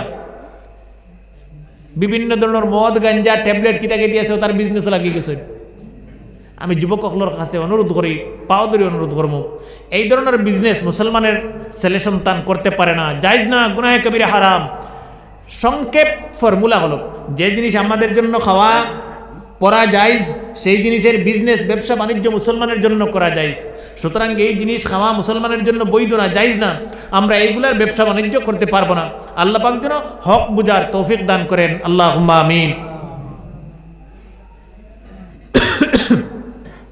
সারা জীবন ওয়াজ করি শেষ হইতো না বেশ ওয়াজ করি কোনো দরকার নাই কম করতাম ওখানে মানার চেষ্টা করতাম আমল করার চেষ্টা করতাম আল্লাহ পাকে প্রত্যেকের আমলের তৌফিক দেব যেরকম আমিন সংক্ষেপে একটা মাতমাতি মুখ যুবক ভাইয়েরা এই মসজিদকে কিয়ামতের দিন আল্লাহ পাক বলবেন হে কাটাওয়ালার জামে মসজিদ বাইতুল্লাহর সাথে মিশে জান্নাতের ভিতরে চলে যাও মসজিদ কেঁদে কেঁদে বলবে আল্লাহ আমি জান্নাতে যাব না এই মসজিদটা কেঁদে কেঁদে বলবে আল্লাহ আমি জান্নাতে যাব না আল্লাহ পাক বাইতুল্লাহর সাথে সব পৃথিবীর মসজিদ মিশাইয়া একই প্ল্যাটফর্মে খাড়া করে দেবেন আর বলবেন যাও সবাইকে নিয়ে জান্নাতে বাইতুল্লাহ জান্নাতে যাওয়ার জন্য রেডি হবে এই মসজিদ বলবে আল্লাহ আমি বাইতুল্লাহর সাথে জান্নাতে যাব না সুবহানাল্লাহ কি আমাদের সৌভাগ্য কেন যাবে না আল্লাহ পাক বলবেন হে অমুক গ্রামের মসজিদ তুমি কেন যাবে না মসজিদ কেঁদে কেঁদে বলবে আল্লাহ তাআলা আমি তো এই এলাকায় যে জায়গায় মানুষ আমাকে বানিয়েছেন তৈরি করেছেন একদিন সেই জায়গায় ছিলাম না দুনিয়া সৃষ্টি থেকে মসজিদে বানানো আসেননি না তো মসজিদে তো হাসা কথা কর আমি এই জায়গায় ছিলাম না এলাকার মানুষ আমাকে কষ্ট করে টাকা দিয়ে পয়সা দিয়ে সিমেন্ট দিয়ে ইট দিয়ে রড দিয়ে মেহনত করে সুবুদ্ধি দিয়ে আমাকে তৈরি করেছেন রব্বুল আলামিন আমি এই মানুষগুলি ব্যতীত এই মানুষগুলি ছাড়া জান্নাতে যাব না এই মানুষ যারা মসজিদে সাহায্য করেছেন অনেক গুনাহগার মানুষ সব যত মানুষে মসজিদে সামদা সদকা দেয় সারা নেককার নি আর সারা গুনাহগার নি না সারা বাদও না সারা বালাও না কিন্তু মসজিদের আবদার থাকবো এক বন্দাও আমি তুই জান্নাত যাইতাম না আল্লাহ পাক বলবেন তুমি কি চাও মসজিদ কেঁদে কেঁদে বলবে আল্লাহ তাআলা আমি চাই যে সমস্ত মানুষ আমাকে দুনিয়ার জমিনে সুন্দর করে সাজিয়ে আমাকে তৈরি করেছেন বানিয়েছেন এই সমস্ত মানুষগুলিকে নিয়ে একসাথে জান্নাতের ভিতরে চলে যেতে চাই তখন গুনাহগার মানুষ যারা জাহান্নামের ফেরেশতারা জাহান্নামের লঙ্গর দিয়ে হাত পা বেঁধে বেঁধে জাহান্নামের কিনারে দাঁড় করাবেন আমার মতো নাফরমান যেগুলো এগুন তো রাত পাওয়া বান্ধি আল্লাহ পাকে জাহান্নামের ফেরেশতা হলে দুজখর পারে উবা করা হইল, খালি আল্লাহর অর্ডার ভাই তার ধাক্কা মারি ফেলাই দিতাম। ও সময় মসজিদে খেজা মারবো, আমি জান্নাতে যাইতাম না। আল্লাহ পাক বলবেন ঠিক আছে, তোমাকে স্পেশাল পারমিশন দিলাম, তোমাকে দুনিয়ায় বানানোর সময় যে সকল পুরুষেরা মহিলারা সাহায্য করেছেন সব পুরুষ মহিলাকে তুমি তোমার ভিতরে করে আমার জান্নাতের ভিতরে নিয়ে চলে যেতে পারো। মসজিদ যখন ডাক দেবে প্রত্যেক মানুষকে নাম ধরে ধরে ডাকা শুরু করবে। গুনাহগার মানুষগুলি জাহান্নামের পারে থাকবেন। যেই মাত্র মসজিদের আওয়াজ গিয়ে জাহান্নামী মানুষের কানে পৌঁছবে, ঠাস করে জাহান্নামের লঙ্গর ছিঁড়ে যাবে। গুনাহগার মানুষ কোনো ওসিলা নাই। আল্লাহ পাকে দুনিয়া তো চায় মানুষের বাহানা লাগাইয়া মাফ করে দিত। কিয়ামতের দিন এক না এক বাহানা দিয়ে আল্লাহ পাকে কোটি কোটি উম্মত হলরে জান্নাতের ফয়সালা করব। সুবহানাল্লাহ। যেহেতু আল্লাহর নাম রহমান, আল্লাহর আরেক নাম রহিম। রহমান মানে দয়ালু আর রহিম মানে অতি দয়ালু। সুবহানাল্লাহ। মানুষগুলির হাত থেকে পা থেকে জাহান্নামের জঞ্জির বা লঙ্গর ঠাস করে খুলে যাবে। মানুষগুলি পাগলের মতো, কি অবস্থা গুজরে জাহান্নামের ফারো চিন্তা করেনি, পাগলের মতো দৌড় মেরে মসজিদের ভিতরে ঢুকে পড়বেন।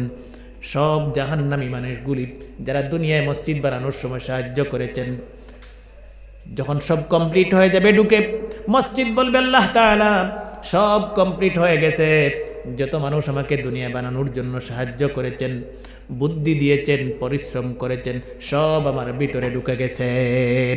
এবার আপনি পারমিশন দিতে পারেন সবাইকে নিয়ে জান্নাতের ভিতরে চলে যাব। আল্লাহ পাক বলবেন মসজিদ যাও, পারমিশন দিলাম। গুনাহগার বান্দা বান্দি শুধুমাত্র দুনিয়ায় মসজিদ বানানোর জন্য সাহায্য করেছেন, সহযোগিতা করেছেন, টাকা দিয়ে, পয়সা দিয়ে, সিমেন্ট দিয়ে, ইট দিয়ে, রড দিয়ে, অথবা নিজে কাজ করে, অথবা সুবুদ্ধি দিয়ে, সেই সমস্ত গুনাহগার মানুষগুলিকে নিয়ে পবিত্র মসজিদ জান্নাতের ভিতরে চলে যাবে। যুবক ভাইরা, আমাকে কেউ বলেন নাই, তবুও শুধু শেষ সময় মসজিদের জন্য বলতেছি, যে যা পারি আল্লাহ পাকের ঘরের জন্য সদকা দিয়ে শরীক হব। কিয়ামতের দিন ময়দানে মাহশরে মসজিদ সুপারিশ করে আমাদের হকে জান্নাতের ফয়সালা করে দেবে। আমরা মসজিদের সাথে জান্নাতে যেতে পারবো। আর যদি কোনো ওসিলা জান্নাতে যাওয়ার না থাকে, এই মসজিদের সাথে আল্লাহ পাক জান্নাতটা নসিব করবেন। সুবহানাল্লাহ। আমরা কিছু মসজিদে সাহায্য করবো ইনশাল্লাহ। 10,000 টাকা করিয়া 5-6 ভাই ইনশাল্লাহ। একজন মানুষে কই না আমি 10,000 টাকা আল্লাহ পাক করে দিব, আমার কেউ কইছেন না, তবু আমি আমার ইচ্ছা থেকে করি। আর যেহেতু মসজিদের ওয়াজ, একজন মানুষে হিম্মত করে কই না, ব্যবসা বাণিজ্য চাকরি নকরি করায় এবার তো সুপারিও লালে লাল করে দিয়েছে আমরা, খরচা নানি। হ্যাঁ, একজন মানুষে কইন দোয়া করবো ইনশাল্লাহ, আল্লাহ পাকে ব্যবসাত বরকত দিব, হায়াত বরকত দিব, অসুখ বিসুখ শিফা দান করবো। মা বাপ নাই, মা বাপর লাগে স্পেশালি দোয়া হইব। 10,000 টাকা এখন